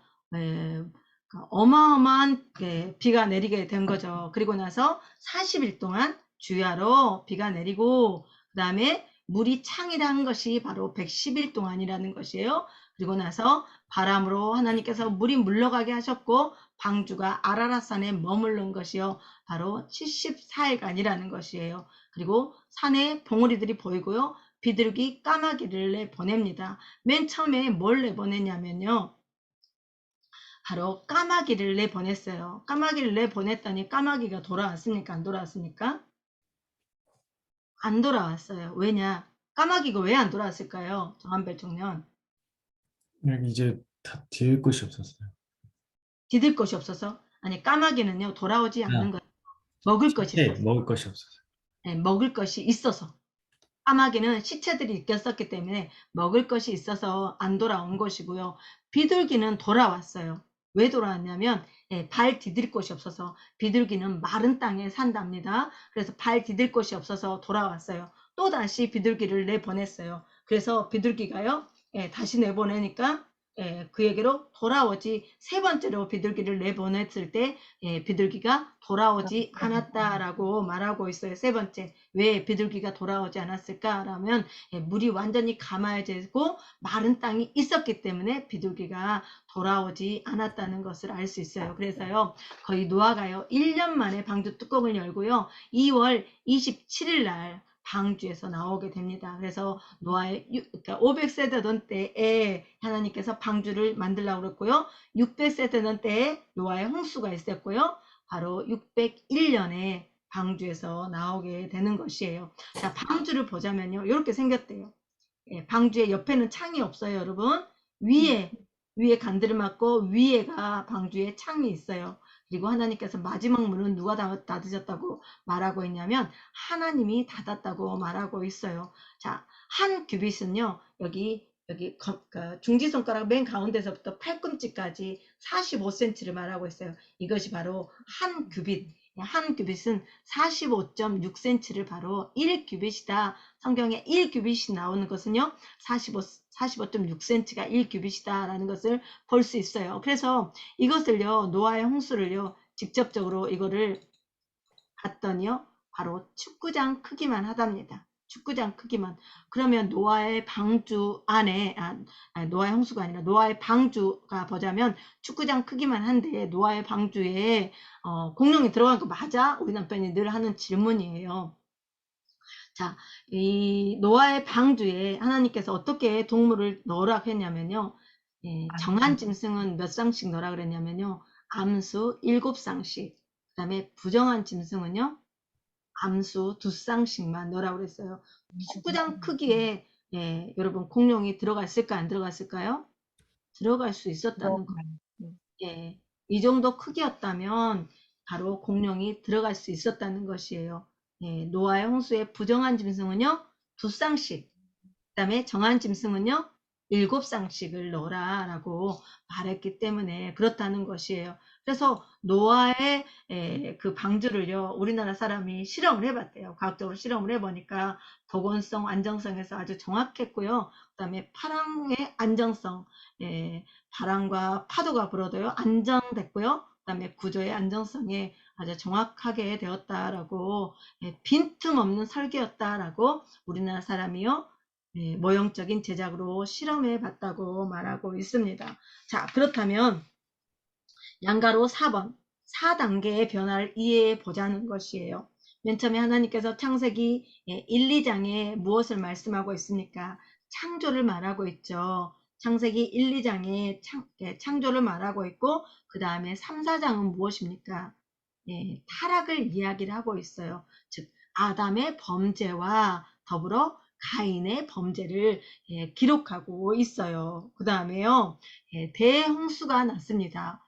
5장에는 아담의 족보가 나오고 6, 7, 8, 9장에는요. 대홍수, 즉 하나님께서 타락하니까 홍수로 심판했다고 말하고 있습니다. 그리고 나서 대홍수 이후에요. 어떠한 현상으로인지는 정확하게 다는 모르지만 대홍수 이후에 급격한 기온이 변화되면서 빙하 시대가 되었을 것이다 라는 것이에요. 즉 창조 다음에 타락이 일어났고 타락 다음에 하나님께서 홍수로 심판하셨고 그 다음에 빙하 시대가 되었을 것이다 라는 것입니다. 자, 그렇다면 3번을 보시면 그렇다면 왜 노아의 홍수가 일어났을 것인가? 노아가 도대체 무슨 죄를 지었길래 아니면 전 인류가 무슨 죄를 지었길래 이런 홍수가 일어났을까라는 것이에요. 자, 방가로 1번 가인 계열과 셋 계열이 섞였기 때문이다 라고 말하고 있는데 홍수가 일어난 이유를 말합니다. 자, 6장에 봐보시겠습니다. 창세기 6장을 봐보시면 노아의 홍수가 일어나게 된 이유는요. 자, 6장 1절에 봐보십시오. 사람이 땅 위에 번성하기 시작할 때 그들에게서 딸들이 났다라고 합니다. 사람의 딸들이 났다라고 하고 있어요. 2절에 봐보시면 6장 2절에 하나님의 아들들이 사람의 딸들의 아름다움을 보고 라고 말하고 있는데요. 하나님의 아들들이라는 것은요. 바로 창세기 4장 26절에 보면 셋을 통하여 에노스를 낳게 되었고 에노스를 낳을 때 비로소 여호와의 이름을 불렀더라라는 예배 공동체라는 것이에요. 셋 계열을 통해서 예배 공동체. 하나님의 아들들은 뭐예요? 셋 계열을 통한 예배 공동체. 또한 사람의 딸들은 무엇입니까? 가인 계열의 공동체. 힘과 권력과 그들의 아름다움으로 무기를 삼는 가인 공동체를 볼 수 있겠어요. 그래서 하나님의 아들들, 즉 셋 계열들이 가인 계열의 아름다움을 보고 자기들이 좋아하는 여자들을 아내로 삼아서 이제 3절에 봐보십시오. 그러므로 더 타락이 일어나게 됐고 하나님의 영이 영원히 사람과 함께 아니하리니 하면서 그들이 육신이 되었다라고 말합니다. 즉 육신은 무엇입니까? 결국은요. 흙으로 돌아갈 수밖에 없는 하나님을 떠난 사람을 말하고 있어요. 자, 그러면서 5절에 봐보십시오. 하나님의 아들들이 사람의 딸들을 좋아함으로 결국은 모든 여자를 자기 좋아하는 눈에 보이기 좋아하는 그 사람들을 아내로 삼고 나서요. 5절에 봐보시면 여호와께서 사람의 죄악이 세상에 간영하게 되었다라고 말하면서 그의 마음으로 생각하는 모든 계획이 항상 악할 뿐임을 보시고 하나님께서 사람 지으셨음을 한탄하시고 마음에 근심하시고 도대체 안 되겠다고 싹 쓸어버리겠다는 계획을 세웠다는 것이에요. 왜? 그들이 늘 죄만 지었기 때문에 그렇다는 것이죠. 그러나 홍수 가운데서도요. 쓸어버림을 당하지 않는 사람은 누구예요? 노아라는 8절에 노아는 하나님께 그 쓸어버린 중에서도 구원받은 은혜를 입은 자였다라는 것이에요. 왜 노아가 이렇게 하나님의 은혜를 입을 수 있었는가라는 것은 9절에 말하고 있어요. 6장 9절에 노아는 의인이요 당대의 완전한 자라 하면서 그는 하나님과 동행하였다라고 말합니다. 자, 노아가요 누구를 낳았냐면 바로 10장에 이야기하고 있는 것을요 6장의 그 10절에 다시 한번 이야기를 하고 있어요. 노아는 세 아들을 낳았는데 셈과 함과 야벳을 낳았다라고 하면서 더불어 그 나머지는요. 온 땅이 11절 하나님 앞에 부패하였고 12절 땅이 부패되었고 또한 혈육 있는 모든 자가 부패하였다. 죄로 부패하였다라고 이야기를 하면서 14절에 고페르나무로 방주를 만들라라고 하면서 노아의 방주는 몇 층입니까? 3층으로 되어 있어요. 16절에 3층으로 상중하 3층으로 만들어라 라고 합니다. 그리고 여러분 봐보십시오. 19절에 봐보십시오. 모든 혈육에 있는 모든 생물은요. 암수 한 쌍씩 방주로 이끌어들여라 라고 말합니다. 왜 암수 한 쌍씩을 했을까요? 결국은 나중에 노아의 홍수 이후에 생육하고 번성하라, 충만하라 하기 때문에 암수 한 쌍씩을 방주로 이끌어 드리라고 하고 있어요. 그러면서 자 7장 2절에 다시 보면 정결한 짐승은 암수 7씩, 부정한 것은 암수 2씩, 그러면서 한 쌍씩 데리고 방주 안으로 들어오라 라고 합니다. 자, 그리고 나서 7장 4절에 보시면 40주야를 땅에 비를 내려서 지은 모든 생물을 지면에서 쓸어버리겠다라고 하니까 노아가요 하나님의 명령대로 6장에서 명령대로 7장 5절에 하나님께서 명령하신 대로 다 준행하였다라고 하면서 이 준행하고 나니까 어땠습니까? 11절에 바로 기품의 샘들이 터지고 하늘의 창들이 열려서 40주야 비가 오면서 모든 생물들이 죽었다라고 합니다. 거기에서 구원받은 사람들은 누구예요? 노아의 가족 8식구, 즉 7장 13절에 노아와 그의 아들 셈과 함과 야벳, 즉 노아의 세 아내와 세 며느리가 다 노아의 아내와 세 며느리가 다 방주로 들어갔다라고 말하면서 그 문을 닫으시는 분은요 하나님께서 7장 16절에 노아가 닫은 것이 아니라 하나님께서 그를 들여보내시고 문을 닫아서 노아의 가족들을 구원하셨음을 보게 되지요. 자, 그리고 나서요 여러분 봐보시면 자 3장 64페이지 보면 그렇다면 왜 노아의 홍수가 일어났을까라는 것이 우리가 조금 전에 살펴보았던 것이죠. 6장 2절에 하나님의 아들들이 사람의 딸들의 아름다움을 보고 결국은 죄악이 간영하여서 부패하였다라고 6장 11, 12절에 이야기를 하고 있어요. 즉 셋 계열의 공동체가 가인 계열의 공동체를요 바로 말씀으로 진리로 이겨야 하는데요. 그러하지 못했다는 것이에요. 자, 그리고요. 자, 방가로 2번 65페이지 보시면 창세기 5장을 보겠습니다. 창세기 5장. 셋 공동체의 존재 의의는 무엇일까요? 셋 공동체의 존재 의의는 바로 4장에 나오죠. 여호와의 이름을 부르는 예배 공동체가 되어야 한다는 것이에요. 셋 공동체의 정체성은 뭐예요? 네.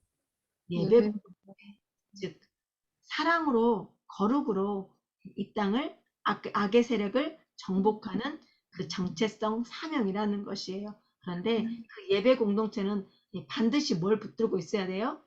하나님이 왕 되심, 즉 선악과를 통해서 뭐라고 하고 있어요? 내가 너희들의 창조주야. 즉 물고기가 주인의 손을 떠나면 죽듯이 바로 사람이요 하나님의 손을 떠나면 생명이 아니라 사망으로 가기 때문에요. 하나님의 왕권을 인정하는 공동체가 바로 무너졌다는 것이에요. 즉 하나님의 아들들이 사람의 딸들의 아름다움을 보고 결국 예배 공동체의 사명을 감당해야 되는데도 불구하고 그러지 못했으니까 홍수로 싹 쓸어버림을 당하게 되었다라는 것입니다. 자, 방가로 3번 이스라엘 나라의 존재 의의 사명입니다. 이스라엘 나라, 즉 창세기 12장부터 이스라엘이라는 나라를 하나님께서 세웁니다. 그들은요, 자 여러분 거기다 한번 써보십시오. 이스라엘 나라의 존재 의의는 뭐냐면 하나님의 마음을 가지고 하나님께 예배하는 공동체가 되어야 한다. 하나님의 마음을 가지고 하나님께 예배하는 공동체가 되어야 한다. 하나님의 마음을 가지고 하나님을 예배하는 공동체가 되어야 한다. 즉 가인 계열을 정복해야 된다. 뭘로요? 사랑으로 거룩으로 진리로 정복하는 것이 바로 이스라엘 나라의 존재의 교회의 사명이라는 것이에요. 그래서 교회는 무엇입니까? 사랑을 끝까지 나타내야 된다는 것이에요. 자, 그리고요. 큰 4번에 보시면 홍수 이후에 또 두 계열이 나오죠. 홍수 이후에 또 두 계열. 방가로 1번 노아의 족보와 성경이 읽어지네 부록 2와 부록 3을 연결해서 한번 보자라고 하고 방가로 2번 노아의 족보가 찾아내고 싶은 두 주인공은 누구일까라고 말하는데요. 거기 양가로 1번에 여러분 봐보십시오. 거기다가 가로에다가요. 니무롯이라고 좀 써주세요. 양가로 1번 니무롯 창세기 10장 8절에서 14절 창세기 10장 8절에서 14절 좀 써주시고요. 양가로 2번 셈이라고 써주시고요. 화살표 해놓으시고요. 아브라함이라고 좀 써주세요. 셈의 족보를 통해서 데라의 족보를 통해서 아브라함이 나오죠. 자, 그래서요. 자, 다시 한번 봐보겠습니다. 창세기 8장 봐보시겠습니다. 노아의 홍수로 완전하게 다 쓸어버리셨죠? 노아의 홍수로 쓸어버리시고 8장, 창세기 8장 6절에 봐보십시오. 40일 동안 비가 왔어요. 그래서 방주에는 창문을 열고 까마귀를 내놓으니까 까마귀가 날아서 왕래했는데 까마귀는 돌아오지 않았어요. 그래서 8절에 봐보십시오. 비둘기를 내모았는데 비둘기가 다시 돌아왔어요. 그래서 또 7일을 기다렸다 비둘기를 내려놨는데 또다시 비둘기가 감람나무 잎사귀를 들고 왔어요. 그리고 12절에 보시니까 또다시 7일을 기다려 비둘기를 내놓으니까 이제 마른 땅이 되어서 비둘기가 돌아오지 않았다라고 하고 있어요. 그래서요, 노아가 이제 방주 문을 열고 나왔다라는 것이 13절, 601년 첫째 달 그달 처하룻 날에 땅 위에 물이 거친지라 노아가 방주 뚜껑을 제치고 번쩍 물이 거쳐서 이제 둘째 달 21일 날 27일 날 땅이 말라서 노아가 밖으로 나왔다라는 것이에요. 노아가 맨 처음에 나와서 무엇을 했습니까? 노아가 맨 처음에 나와서 했던 일이요. 바로 20절이에요. 모든 사람을 싹 쓸어버리는 가운데서도요. 노아가 몇 년 동안 방주를 만들었나요? 500세에 하나님께서 방주를 만들라 했고 600세에 홍수가 났어요. 그러니까 100년 동안 최소한 하나님께서 미리 말하신 것은 120년 정도 돼요. 120년 동안 노아가 하나님 앞에 말씀을 듣고 방주를 만들기 시작했는데요. 이 노아가요, 베드로 후서를 보면요, 의를 계속적으로 너희들이 그렇게 죄악을 지으면 잘못했으면 결국 하나님께서 물로 심판한대라고 이야기를 했어요. 그러나 그들이 듣지 않았다고 말하고 있어요. 그들은 뭘 했어요? 매일 먹고 마시고 놀고 그 다음에 시집가고 장가가고 이런 일을 매일 평상적인 일을 했다는 것이에요. 그런데 노아는 뭐 했습니까? 사람들이 손가락질함에도 불구하고요, 산에다가요 바로 방주를 만들었어요. 그러면서 그렇게 하면 망한대라는 이야기를요 100년이 넘게 그가 말했다는 것이에요. 그럼에도 불구하고 그들이 듣지 않았어요. 결국은 홍수로 싹 쓸어버림을 당했죠. 그런데 노아의 가족, 즉 노아를 포함해서 8명이 살아남았어요. 그래서 노아가요 홍수 이후에 맨 처음에 했던 것이요 20절이에요. 8장 20절. 하나님 앞에 예배했다는 것이에요. 제단을 쌓고 모든 정결한 짐승과 모든 정결한 새 중에 제물을 취하여 하나님 앞에 번제를 올려드리면서 하나님께서 그 향기를 받으셨다라고 합니다. 그러면서요, 노아의 홍수 이후에 어떤 일이 일어났냐면 22절에 봐보십시오. 창세기 1, 2장에는 이런 이야기가 없어요. 심음과 거둠과 추위와 더위와 여름과 겨울과 낮과 밤이 쉬지 아니하리라 이런 이야기가 없어요. 맨 처음에요. 아담에게 하나님께서 에덴을 만들어 놓으실 때는요. 열대성 기후였어요. 그런데요.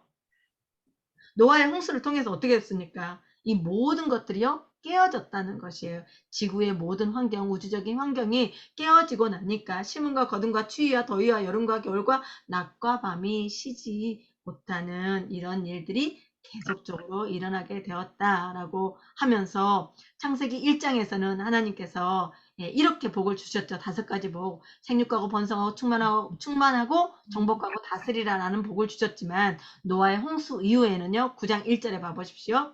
생육하고 번성하고 충만하라 라고 말하면서 노아의 홍수 이후에는 뭐까지 먹으래요? 9장 3절 4절 채소와 더불어 고기를 먹지만 핏째는 먹지 말라라는 것이에요. 왜 고기를 먹으라 했을까요? 깨어지는 환경에서는요. 고기를 먹지 않으면요. 사람들이 더 많이 살 수 없다는 것이에요. 환경 자체가요. 사람들이 살 수 있는 환경을 마련하려면 육식을 먹어야지만이 그나마 존재할 수 있었기 때문에 하나님께서 노아의 홍수 이후에는 육식해라 라고 말씀하고 있습니다. 자, 그리고요. 자, 9장 18절에 봐보십시오. 방주에서 나온 노아의 아들들은 셈함 야벳인데 19절에 세 아들로부터 사람들이 이 온 땅에 퍼지기 시작했다라는 것이에요. 그래서 노아의 홍수 바로 다음에는요. 급격한 빙하가 바로 이어지지 않았다는 것이에요. 홍수로 인해서 마그마가 터지면서 뭐예요? 고온 다습한 기온이 그 땅에 유지되었고요. 그때는요. 공룡이나 이런 것들이 번식하기 좋은, 즉 시베리아에서도 살기 좋은, 아직까지는 완전하게 깨어진 환경이 덜 됐는데 점점 빙하 시대가 오면서요. 시베리아가 추워지고 눈이 오면서 결국 빙하 시대가 오면서 거기에 메머드들이 화석으로 남게 되었다라는 것입니다. 자, 그래서요. 여러분 여기 보시면 우리가 찾아내고 싶은 노아의 홍수 다음에 찾아내고 싶은 사람들이 누구라고요? 자, 여러분 봐보시겠습니다. 11장에 봐보십시오. 10장, 10장에 야벳은 그렇게 중요하지 않아요. 야벳은 중요하지 않고요. 6절에 봐보십시오. 함의 아들은 함은 누구입니까? 노아가 술 먹고 벌거벗고 자고 있는데 아버지를 비방하면서 그랬던 아들이죠. 그런데 셈과 야벳은 어땠습니까? 뒷걸음질 쳐서 아버지를 덮어드리고 아버지의 권위를 무시하지 않는다는 것이에요. 뒷걸음질 쳐서 아버지의 하체를 덮어드린다는 것은 뭐예요? 아버지를 아버지로 인정하겠다는 거잖아요. 그죠? 아버지의 이 하체가 다 드러나는 것을 보고 함은 어땠습니까? 어머, 원래 꼴레리 저 우리 아버지 좀 봐. 저 정도밖에 안 돼. 라고 아버지의 권위를 무시했던 것이고요. 예, 그 셈과 야벳은요, 어땠습니까? 뒷걸음질 쳐서 아버지의 하체를 가려줬다는 것이에요. 그것은, 하나님께서 무엇이랍니까? 5째 계명이 뭐예요? 5계명이 부모를 라는 것이죠. 즉 하나님을 대신해서 부모를 줬으니까 부모가요 이 땅에서 하나님을 대신해서 자녀를 양육하고 하나님의 모습을 보여주는 것이 부모예요. 그런데 이 함은 뭐예요? 아버지의 권위를 땅에 떨어뜨리고 추락하고 하나님의 권위까지 바로 그가 넘어서려고 했다는 것이에요. 그래서 함의 자손이 8절 봐보십시오. 8절 구스가 또 니므롯을 낳았다라는 것입니다. 니므롯이 바로 세상의 첫 용사다라고 말하고 있는데 이 첫 용사라는 것을 원어적인 해석으로 보면요. 침략자다, 정복자다라는 것이에요. 힘과 칼과 무슨 어떠한 이렇게 사람의 병력을 통해서요. 정복하고 침략한 사람이라는 것이에요. 그래서 9절에 그가 여호와 앞에서 용감한 사냥꾼이 되었다라는 것은요. 용감한 좋은 사냥꾼이 아니라요. 하나님을요 대적하는 사냥꾼. 그가 칼과 힘과 무력으로 하나님을 대적하겠다는 것이에요. 그 사람들이 어디에서 충만했어요? 10절 봐보십시오. 신할 땅의 바벨에서 그들이 시작되었다라고 기록되어 있어요. 자, 여호와 앞에서 라는 것은 하나님을 반대하여 용감한 사냥꾼이 되었다 막 이런 것이에요. 약간 가인 계열 공동체라고 볼 수 있겠습니다. 그리고요 여러분 봐보십시오. 바로 이 사람들이 바벨에서요 무슨 일을 하냐면 창세기 11장에 봐보시면 온 땅의 언어가 하나고 말이 하나였을 때 그들이 점점 함의 자손들이 어디로 옮깁니까? 여러분 여기 봐보십시오. 함의 자손 바벨론으로 점점 옮겨서요. 여기서 무엇을 합니까? 3절을 봐보십시오. 11장 3절. 자, 우리가 하나님 앞에 무너지지 않을 것은 무엇이냐? 벽돌을 만들어 견고히 굽고 벽돌로 돌을 대신하며 읍청으로 진흙을 대신하여 성읍과 탑을 건설하여 그 탑을 하늘까지 닿게 하여 우리의 이름을 내자라고 하고 있어요. 여호와의 이름이 충만해지는 것이 아니라 사람의 이름을 내고 온 지면에 흩어짐을 면하자 하고 있습니다. 그래서 하나님께서 이들이 뭘 하나 하고 내려와서 보셨더니 6절 그 무리가 한 족속이요. 누구의 후손이었어요? 바로 노아의 후손 가운데 함의 후손이고 언어도 하나이므로 결국은요. 그 하는 일을 막을 수 없으므로 하나님께서 흩어버리십니다. 그래서요. 바벨 되는 것이에요. 바벨. 흩어버리다 라는 것이 바벨이에요. 바벨. 흩어버리다, 혼잡하게 하다 라는 것이요. 바로 바벨이라는 것이에요. 그래서 8절, 11장 8절 여호와께서 거기서 그들을 온 지면에 흩으셨으므로 그들이 그 도시를 건설하기를 그쳤더라 라고 하면서 흩으셨다라는 것을 9절 그 이름을 바벨이라 라고 말하고 있죠. 혼잡하게 하다, 흩으시다 이런 것이 바벨이라는 것이에요. 그러면서요. 자, 11장 10절에 봐보십시오. 분명히 10장에서 셈의 족보를 말했는데 다시금 11장 10절에서 셈의 족보는 이러하다 하면서 누가 누굴 낳고 나고 하면서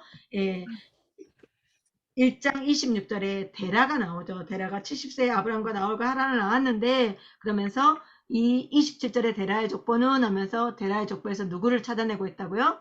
아브라함을 이야기하고 있다는 것이에요. 아브라함을 얘기하고 싶어서 데라의 족보를 거기서 거론하면서 28절, 29절, 30절 이게 딱 다 아브라함의 이야기라는 것이에요. 그래서 셈의 족보를 통해서 가장 누구를 찾아내고 싶은 것이에요? 아브라함. 즉 10장에서는 노아의 족보인데 노아의 족보를 통해서 셈의 족보를 통해서 데라의 족보를 통해서 아브라함을 찾아내고 있다. 그래서 이 다음 이야기는 누구를 통해서 시작될 거다? 아브라함. 아브라함에서 시작될 거다라는 것이에요. 자, 그래서 이거를 한번 봐보겠습니다. 자, 방가로 3번. 그렇다면 노아의 족보가 찾아낸 주인공 두 사람의 이어지는 내용은 무엇인가? 그 중요 포인트를 한번 찾아보자 라고 하는데요. 자, 우리가 좀 전에 봤어요. 자, 주인공이 누구라고요? 창세기 10장 8절에서 14절, 11장 1절에서 9절에 나온 것이 니므롯의 힘으로 하나님을 대적하겠다고 바벨탑을 쌓고 인간의 이름을 내고자 하는 그 반역의 사건, 그것이 그 사건이 바벨탑 사건이다. 그 다음에 그 나라가 어디서 발생했냐? 바벨론에서 바벨론 제국을 만들었다 라는 것이고, 창세기 12장부터 12장 1절에서 3절에 말씀해 보면요, 하나님께서 이 바벨론 땅에서 누구를 끌고 나오십니까? 바벨론 땅에 바로 누가 살고 있었어요? 이 셈 족속이 살고 있는 곳을 이 바벨론 땅 함의 족속들이 여기까지 옮겨가서요, 이 바벨탑을 쌓은 것이에요. 그래서 여기에 우상쟁이 땅으로 만들어 버려요. 여기서. 그래서 아브라함이요, 우상쟁이 땅에서요, 어디로 나옵니까? 하나님께서 지시한 땅으로 가라라고 해서요, 바로 간 곳이요, 바로 이거입니다. 창세기 1장부터 11장까지는 세계의 인류 역사가 발생된 것이고, 그 다음에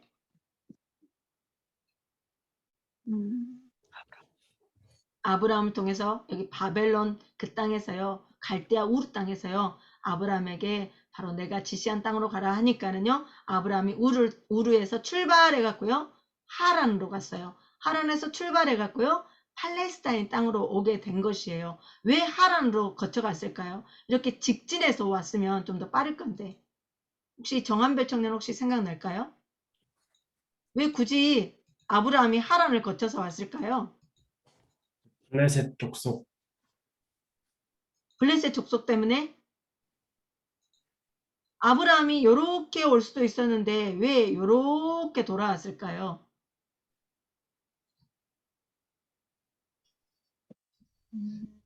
여기는요, 아라비아 광야예요. 아라비아 광야. 이렇게 바로 직선으로 가로질러 오면요, 죽음이에요. 물이 없어요. 그렇기 때문에 아브라함이요, 이 유프라테스 강변을 따라서 물줄기를 통과해서 이렇게 올 수밖에 없는 길이었다는 것이에요. 그래서 아브라함이 우르에서 출발해 갖고 하란을 통과해서, 하란에서 누가 죽었냐면 그의 아버지가 죽었어요. 그래서 하나님께서 본토 친척 아비집을 떠나라 그랬죠. 그래서 본토를 떠나고 아비를 떠나서 어디로 왔어요? 여기 팔레스타인 땅으로 왔어요. 그랬더니 누가 떠납니까?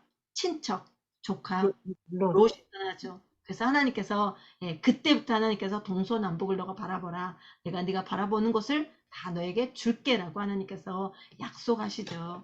그래서 창세기 12장 1절에 한번 봐보십시다. 하나님께서 아브라함에게 명령하신 것. 아브라함에게 이르실 때 너는 너의 고향과 그다음에 친척과 아버지의 집을 떠나 내가 내게 보여줄 땅으로 가라 하면서, 하나님이 보여줄 땅이 가보니까 어디예요? 하나님께서 먼저 가나안 땅, 팔레스타인 땅으로 가라 이렇게 말씀하지 않으셨어요.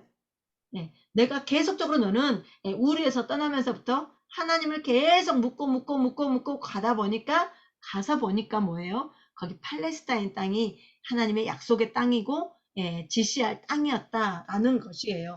그래서 뭐라고 합니까? 아브람은요 존귀한 자예요. 아브람의 이름은 존귀한 자. 그런데 아브라함으로 나중에 이삭을 낳기 바로 전에 바꿔주시죠. 아브라함은 뭐예요? 열국의 아비예요. 왜 열국의 아비라 하냐면 하나님께서 창세기 12장 2절에 말하고 있어요.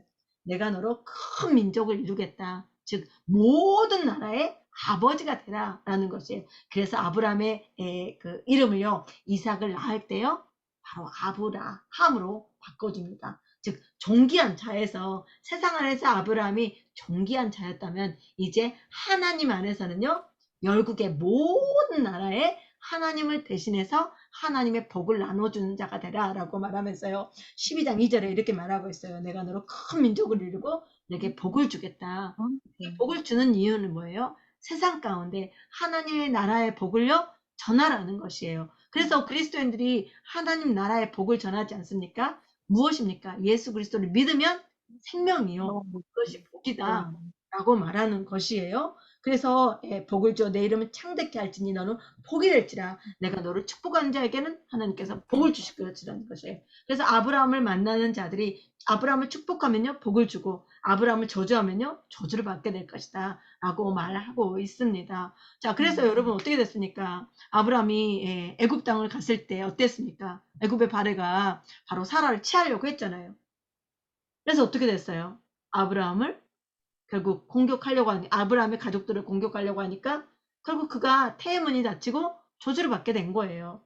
아브라함이 비로소 결국은 그 태가 열리게 되죠. 또한 블레셋의 아비멜렉도 똑같은 것이에요. 즉 하나님의 백성은요 하나님께서 책임진다라는 것이에요. 자, 그래서요 여러분 봐보시겠습니다. 66페이지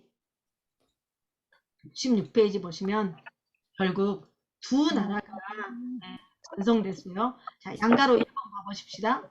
양가로 1번. 자, 이렇게 써 놓으시면 좋겠습니다. 양가로 1번 국민, 주권, 영토.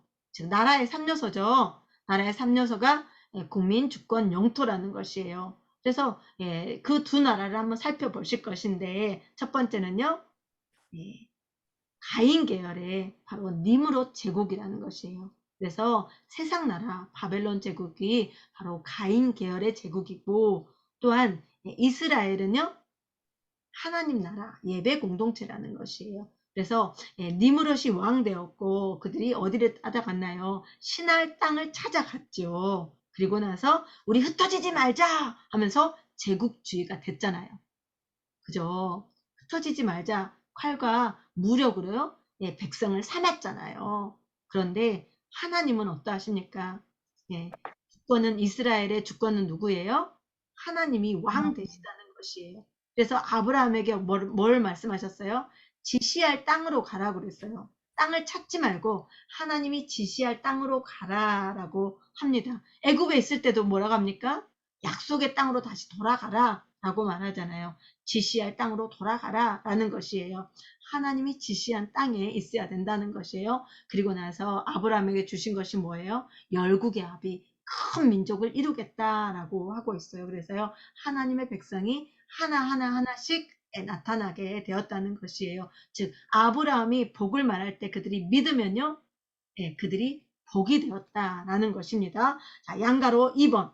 창세기 11장과 창세기 12장 사이에 있는 그랜드 캐니언과 같은 그런 것은 무엇입니까? 창세기 1장부터 11장까지는 뭐라 그랬죠? 인류의 일반 역사라고 말씀드렸어요. 즉 세계사다라고 볼 수 있겠습니다. 인류의 일반 역사, 세계사다라고 볼 수 있다면 12장부터는요. 하나님의 나라 이스라엘이에요. 하나님의 나라 이스라엘. 근데 아브라함의 후손이 이스라엘이 되었죠. 누구였을까요? 이름이 바꿔진 사람. 정한별 혹시 아세요? 누구의 이름이 바꿔서 네? 네? 누구의 이름을 이스라엘로 바꿔줬을까요? 이스라엘.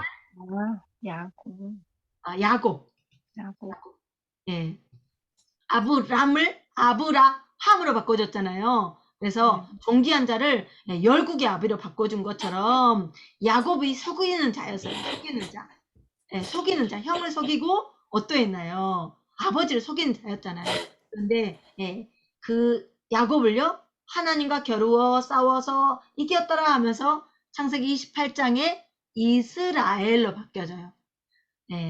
사람이 하나님과 겨루어 이겼다라고 하면서 이스라엘이라 하라라고 하면서요. 뭐예요?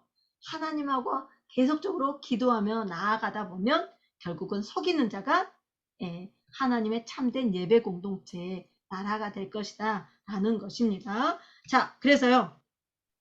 창세기 12장부터 그 이후 한눈에 보이는 확 지점은 뭐예요? 하나님의 나라 이스라엘이라는 것이에요. 아브라함을 통해 복의 나라가 된다는 것이에요. 자, 5번에 보면 이스라엘 국사가 시작되다라는 것이에요. 이스라엘 국사는요. 바로 그러니까 이스라엘의 조상, 첫 조상은 누구라고 하죠? 아브라함이라고 하잖아요. 그래서 이스라엘의 국사가 아브라함, 이삭, 야곱, 그 다음에 70명의 자녀들, 그 다음에요 60만 명, 남자만 20세 이상, 그러니까 뭐 이렇게 다 해서는요 250만 정도 된다고 그러죠. 그렇게 이렇게 유형국가가 되었다는 것이에요. 자, 방가로 1번. 예. 5번에 하나님의 이스라엘 국사가 시작됐는데 12장부터 50장까지 왜 하나님은 하나님도 하나님의 나라를 시작하는가? 이유는 뭔가? 라는 것이에요. 이유는 바로 창세기 12장 1절부터 3절까지 67페이지예요. 아브라함에게 말씀하셨는데 2절에 보시면 12장 2절에 보시면 큰 민족이 되게 하기 위해서 또한 복을 주어서 모든 나라에게 복의 근원 되게 하기 위해서 바로 하나님의 나라를 세워간다는 것이에요. 그래서 3절 봐보십시오. 맨 밑에 보시면 땅에 사는 모든 민족이 너로 말미암아 복받게 하려고 하나님께서 하나님의 나라 시작하신 것이다. 그래서 67페이지 양가로 1번 성경이 말하는 복의 정의는 무엇입니까? 하나님 나라 하나님 정이 되는 것. 하나님 나라 백성 되는 것. 성경이 말하는 복의 정의는 하나님 나라 백성이 되는 것. 양가로 2번 성경이 말하는 이스라엘의 건립 의의는 뭐예요? 3절에 나오는 모든 민족의 너로 말미암아 복을 받는 것. 모든 민족에게 복을 나눠주는 것입니다. 자, 방가로 2번 창세기 12장부터 50장까지 읽어야 할 관점은 무엇입니까? 그래서요, 아브라함을 통해서 하나님의 국민 만들기다 라는 것이에요. 국민은 뭐예요? 하나님의 복 아래에 있는 사람을 국민이라고 하고 있어요. 모든 세상 나라를 하나님의 국민이라 하지 않고요. 그리스도를 믿는 예배 공동체를 말하고 있겠죠. 68페이지 봐볼게요. 68페이지 양가로 1번 하나님 나라 국민 주민등록번호 1번은 바로 아브라함이다. 그래서요. 이스라엘의 첫 번째 조상이 바로 창세기 12장 1절부터 나오는 아브라함이 이스라엘의 첫 번째 조상이다 라는 것이에요. 그래서 하나님께서 어디에서 아브라함을 부르셨다고요?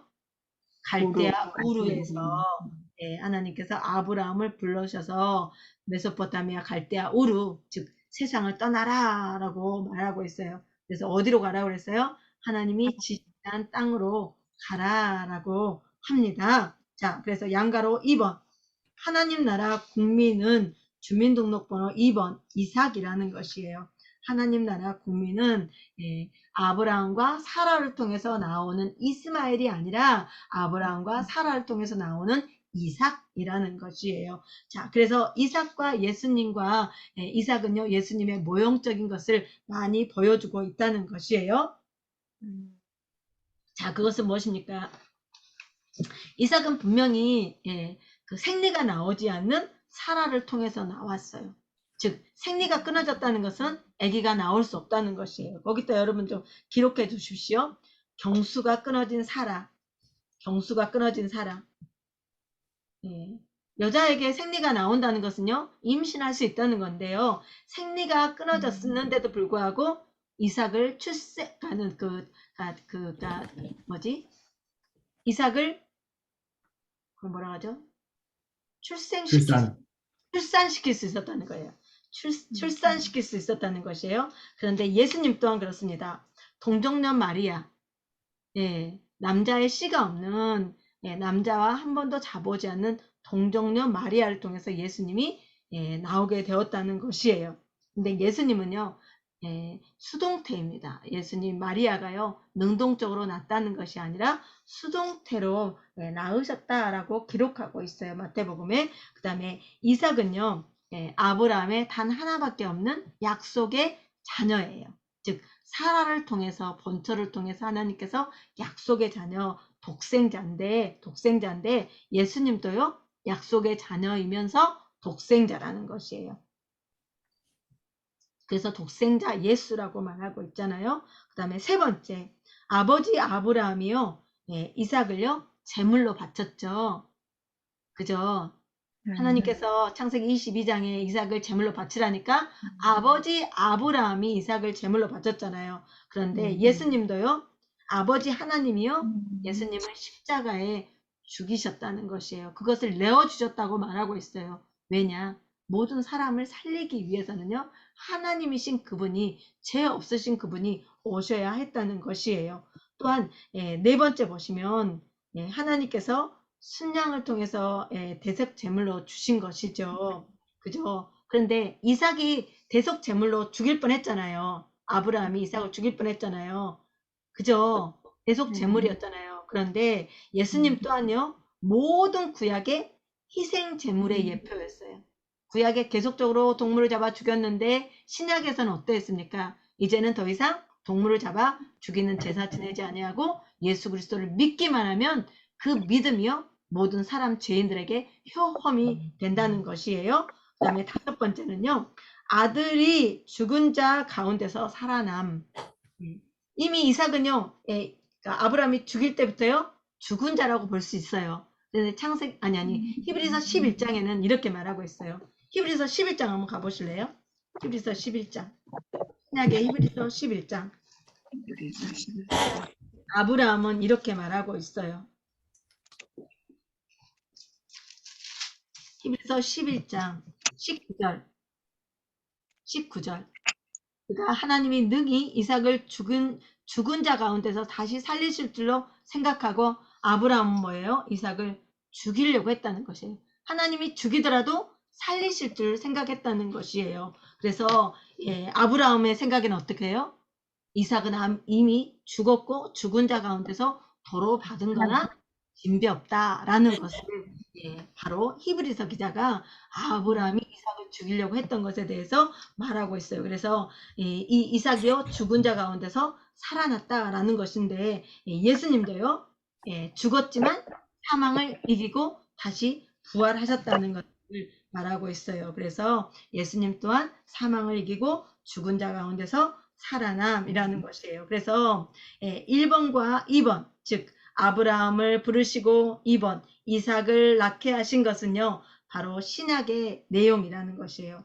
1번과 2번은 신약의 사복음서의 내용, 마태, 마가, 누가, 요한, 즉 하나님 아버지와 예수 그리스도의 재물 대신까지를 이야기를 하고 있다는 것이에요. 그렇다면 69페이지 봐보시면 하나님 나라 국민은 주민등록번호 3번이에요. 아브라함이 1번이었다면 2번은 이삭이고 세 번째는요, 야곱이었다는 것이에요. 야곱은요, 바로 에서와 야곱 중에 누가 하나님의 나라를 이을 것인가? 즉 리브가의 태 속에 에서와 야곱이 들어있어요. 다른 배도 아니고 하갈과 그러니까 그 사라의 같은 배가 아니라 한 배. 이삭의 안에 리브가의 뱃속에 야곱과 에서가 들어있었던 것이에요. 그런데 왜 에서는 선택받지 못하고 야곱은 선택받았을 거예요? 그것은 이유가 없다는 것이에요. 하나님의 절대 주권, 하나님께서 전적인 은혜, 하나님께서 에서는 택하지 아니하고 에서는 미워하시고 야곱은 택했다라고 이야기를 하고 있는데요. 바로 이것이요, 모든 믿음의 사람들이 택함 받은 은혜라는 것이에요. 그것을 서신서의 내용이라고 합니다. 이것은 3번은요, 서신서는 무엇입니까? 교회 공동체를 말하고 있어요. 야곱처럼 우리 또한요, 하나님께서 뭔가 잘해서가 아니라 하나님의 전적인 은혜로 우리를 택한 것이다. 바로 이것이 서신서 내용이다. 서신 몇 권 있습니까? 바울 서신 13권, 그 다음에 공동서신이 8권으로 기록되어 있죠. 이 많은 서신서에 뭐예요? 전적인 하나님의 은혜, 교회 시대를 이야기하고 있다는 것이에요. 마무리 우리 권희 집사님이 한번 읽어봐 주시겠습니다. 네. 하나님을 왕으로 인정하는 공동체 나라가 타락하면 하나님은 서실 자리가 없어집니다. 하나님은 당신의 주재권을 홍수로 선언하신 셈입니다. 그런데 노아 홍수 이후 후손들의 역사를 보니 똑같습니다. 노아가 가르쳐준 대로 하나님만 예배해야 하는데 삐죽이 또 새로운 성격의 역사가 나타나는 겁니다. 마치 가인의 나라처럼 이번에는 니므롯의 나라인 겁니다. 가인의 후손들이 패도 정치를 하고 흘렀듯이 니므롯의 나라도 힘의 나라입니다. 이제 앞으로 세계사는 힘의 논리에 의해서 흘러갈 거랍니다. 제국주의 역사 말입니다. 이 세계사 속에 하나님도 나라를 세우십니다. 하나님의 나라입니다. 이 나라는 힘의 논리로 유지되는 나라가 아니라 사랑으로 통치하는 나라입니다. 아브라함, 이삭, 야곱이 이 나라의 국민들입니다. 우리는 눈치챘습니다. 이 나라는 제국의 역사와는 다를 것 같습니다. 이 나라의 국민이 되는 것이야말로 복입니다. 창세기를 끝내고 보니 국민이 만들어졌습니다. 네, 성경에서 말하는 복의 의미는 하나님의 백성 되는 것이 복의 의미라고 말씀드렸습니다. 자, 우리가 오늘 배웠던 것, 왜 족보용법을 얘기하냐 하면 바로 이 족보의 첫 번째 나오는 것은 이 앞에 이야기를 최종 정리한 사람이고 그 맨 마지막에 족보 얘기 나오는 것은 뒤에 이야기를 끌어갈 사람이다 라고 말씀드렸어요. 왜 하나님께서 노아의 홍수를 일으킬 수밖에 없었냐라면 하나님의 아들들이 사람의 딸들의 아름다움을 보고 결국은요 부패하였고 죄가 간영하였기 때문에 결국 싹 쓸어버릴 수밖에 없었다. 그래서 하나님께서 노아가 500세 되던 때에 방주를 만들어라 라고 말했고 600세 되던 때에 홍수가 일어나서 이제 노아의 홍수가 여러 가지 노아의 홍수가 일어나게 되었는데 전 세계에 이 홍수에 대한 전설들이 많이 있고 길가메시 서판에도 이 홍수와 비슷한 내용들이 기록되어 있다. 그런데 우리는 무엇을 믿어야 되는가? 라는 것이에요. 동일 과정설이 아니라 격변한 홍수로 인해서 그 기쁨의 샘들과 하늘의 창들이 열려서 격변해서 이렇게 온 지구가 순식간에 격변해서 순식간에 5대양 6대주가 되었다. 이 판이 깨지면서 이렇게 순식간에 5대양 6대주가 되었다라는 것입니다. 그래서 다시 한번 알아볼 것은 노아의 홍수 사실이었나? 사실이었다라는 것이에요. 자, 기쁨의 샘들이 터지면서 순식간에 홍수가 일어나게 되었고 5대양 판이 이렇게 지각 변동이 일어나면서 5대양 6대주가 되었다라고 보겠습니다. 자, 그리고 마지막 부분에 보면 그럼에도 불구하고 셈과 함과 야벳을 통하여 또한 인류가 번성하게 했는데 번성하면서도 불구하고 그들이 또 무엇을 지었다? 죄를 저지르고 말했다. 그들이 죄의 관영함을 어디서 가장 많이 나타내고 있냐면 바벨론에 바벨탑을 지으면서 하늘에 자기의 이름을 내고 성과 대를 쌓아 하늘까지 높아지자라는 반역의 역사가 일어났다. 그래서 하나님도 나도 내 나라 이스라엘을 세우겠다라고 하면서 창세기 12장 아브라함을 통해서 하나님의 나라 복의 근원이 되게 하시고 하나님의 복을요 열방 가운데 나누라 라는 것이 오늘의 전체적인 내용이었습니다. 69페이지 맨 밑에 하나만 볼게요. 활동 1 하면서 아하자 라고 하고 있어요. 아하자는요 아름다운 하나님의 자녀라는 것입니다. 아하자라는 것은요 아름다운 하나님의 자녀. 여기까지 하고 마치고 잠깐 여러분에게 혹시 질문사항이 있던가 오늘 한번 얘기한 거 한번 들어보겠습니다. 좋으신 하나님 고맙고 감사합니다. 홍수가 전설 같고 사실이 아닌 것 같고 믿음이 없다면 이것이 아무리 얘기해도 아직까지 진실인가 라는 생각이 들 수가 있습니다. 또한 우리 지구의 나이가 45억 년이나 된다는데 그것이 믿어지기만 하고 하나님의 창조론이 믿어지지 않은 마음들이 있을 수가 있으나 그럼에도 불구하고 하나님께서 믿음 덧입혀 주심으로 말미암아 참으로 하나님이 창조하셨고 노아의 홍수가 사실이었고 모든 전 세계는 하나님이 통치하시고 하나님이 다스림을 깨달아 알 수 있도록 주님 역사하시고 인도하여 주시옵소서. 주의 성령께서 반드시 그렇게 인도하실 줄 믿사오며 예수님의 이름으로 기도합니다. 아멘. 아멘.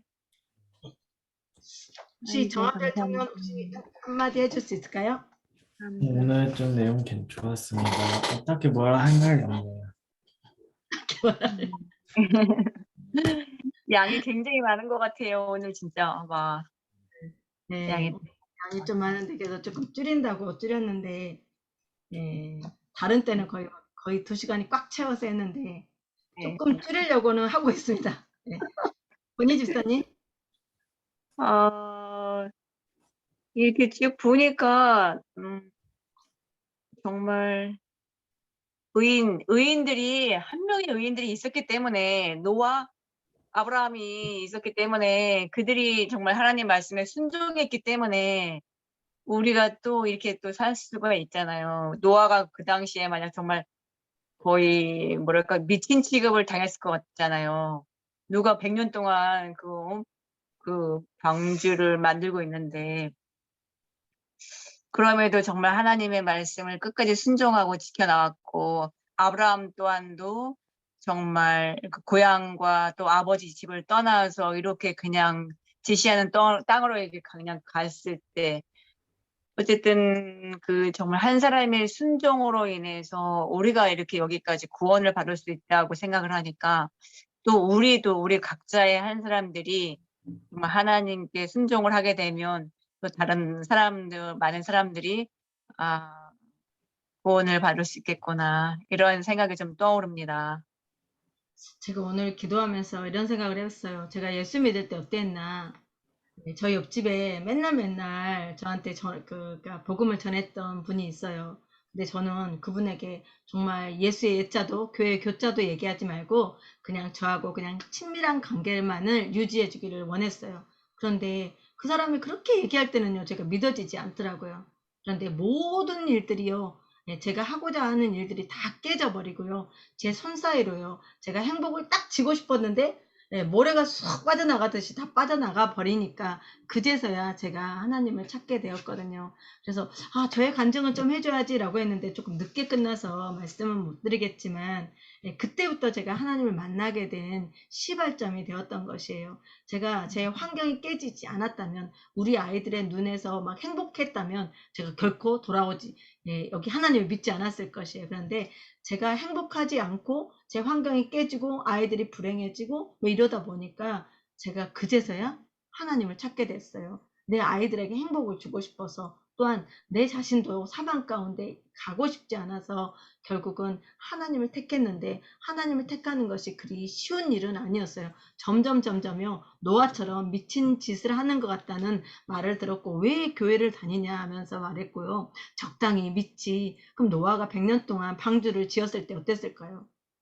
방주를 만들었을 때 산에다가 황당한 일을 하고 있는 거잖아요. 그 축구장 넓이만한 그 방주를요, 100년 동안 지었다면 얼마나 많은 사람들이 손가락질 했을까요? 저한테도 맨 처음에 저희 가족들이 그랬어요. 적당히 믿어라? 적당히 믿어라? 뭐 그것이 밥 먹여주냐? 막 이런 얘기를 많이 했어요. 근데 그럼에도 불구하고 제가 적당히 믿을 수 없었던 것은요, 생명이 걸린 문제였기 때문에 노아처럼 그것이 생명이라는 것을 알았기 때문에 그것을 거절할 수 없었던 것이에요. 수많은 핍박과 박해도 불구하고요. 생명이 나를 통해서 누구가 지금 걸려 있는 것이에요. 내 새끼들이 걸려 있는 거예요. 내 새끼들의 목숨이 걸려 있고 내 새끼들의 행복이 걸려 있다 보니까 포기할 수 없었어요. 처음에는 육체적으로 생각을 했지만 나중에는요. 진짜 복이 뭔지 알았어요. 하나님의 백성 되는 것을 진짜 알았기 때문에 그때부터 저한테 소망이 생기고요. 저한테 절망이라는 것이 내 것이 아니라 소망이 내 것이라는 것을 알게 되었어요. 그래서 내가 가지고 있는 것이 바벨탑을 쌓는 것이 복이 아니라 하나님을 소유하는 것이 진짜 복이다.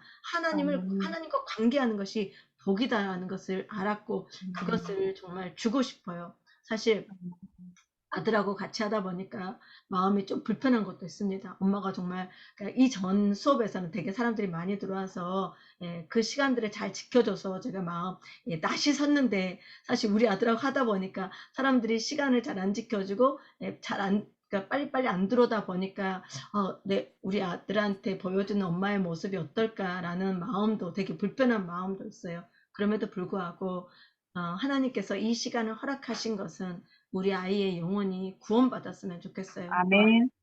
소영이나 대범이에게도요, 정말 충만한 시간이 되었으면 좋겠어요. 그래서 아멘. 하나님의 사람으로서 많은 영혼들에게 복이 되게 할 수 있는 우리 정말 대범 전도사님과 우리 소영 청년이 되었으면 좋겠다. 또한 우리 백영남 권사님 같이 하고 있고요. 또 들어오실 이미숙 권사님과 오혜정 사모님 이제 천천히 들어오실 건데요. 항상 계속 함께해서요. 하나님의 나라 백성이 무엇인지 복이 무엇인지 알았으면 좋겠습니다. 혹시 백영남 권사님 혹시 얘기하고 싶은 거 있으세요?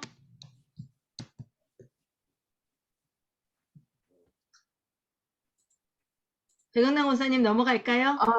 아니요, 네. 아니요. 네. 아, 저도 제가 하나님을 아는 기쁨이 너무 좋고, 진짜 복이라는 것이 이렇게 세상의 것, 명예라든지 부귀라든지 뭐 자녀 잘 되는 것, 내가 잘 되는 것 이런 거라고 전에는 생각했었는데 정말 하나님을 만나는 게 복이고 하나님 말씀과 더불어서 사는 게 이게 정말 복이라는 걸 이렇게 느꼈어요. 그리고 또 오늘 이렇게 말씀해 주신